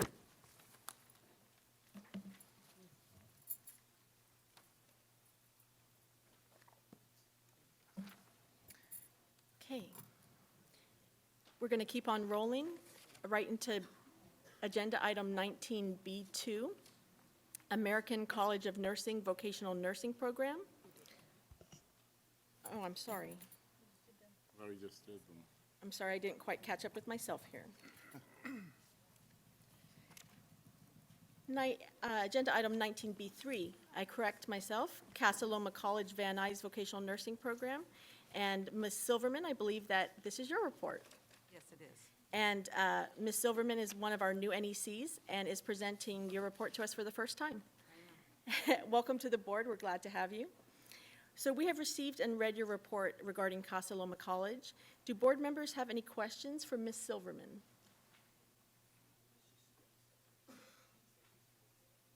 You say? Oh, I'm sorry. Okay, seeing none. At this time, is there a representative from Casa Loma College? Please, come on up.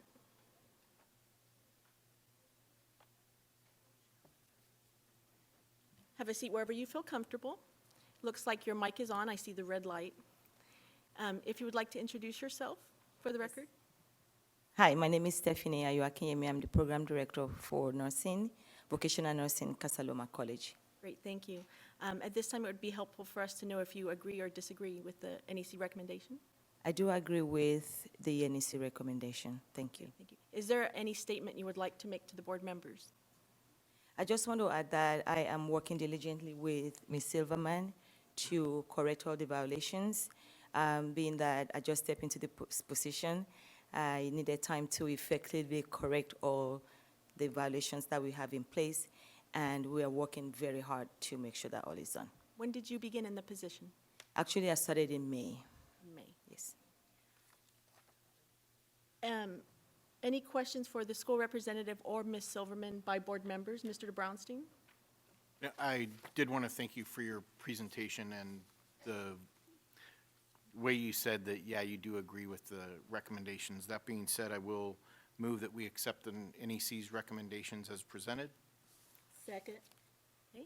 There's a motion on the floor, and it has been seconded. So at this time, I will call for public comment on the motion on the floor, either from the audience or from the director herself. Would there something more you would like to say to the board? Just to say thank you. Great, thank you. Any further discussion by the board at this time? Okay, I don't see any, which means all. Oh, Mr. Vertito. I got a finger up and not a hand, I apologize. Ma'am, just before you go, there are 12 violations that were noted in your program. All but two have been corrected, which is good to hear. Or excuse me, 14 violations, and all but two have been are but corrected. I strongly encourage you to use this time well to, once you've got it running smoothly, try to keep it up. It's too easy to lay back. The other part is, please convey to your management that you need the support necessary. You are serving two masters, one that pays you, that signs your paycheck, and the board that expects you to be able to put forth safe, competent, professional nurses. And I know that's one of the two that you're working on correcting. I've known your NEC quite well. She is very knowledgeable. They're all knowledgeable, all our NECs. If you need help, reach out to them. But I do wish you well in your endeavor to meet your goals. Thank you. And frankly, I hope you don't come back here. I hope not. Thank you very much. I appreciate that. And we do appreciate the progress you have made on correcting those violations. At this time, I'd like to call for a roll call vote, starting from my far right with Mr. Ma. Yes. Mr. de Brownstein? Yes? Dr. Baste Martinez? Yes. Ms. Endozo? I'm also a yes. Vice President Moreno? Yes. Mr. Vertito? Yes. Ms. Norton? Yes. Mr. Deerking? Yes. It's unanimous. Motion passes. Thank you for being here.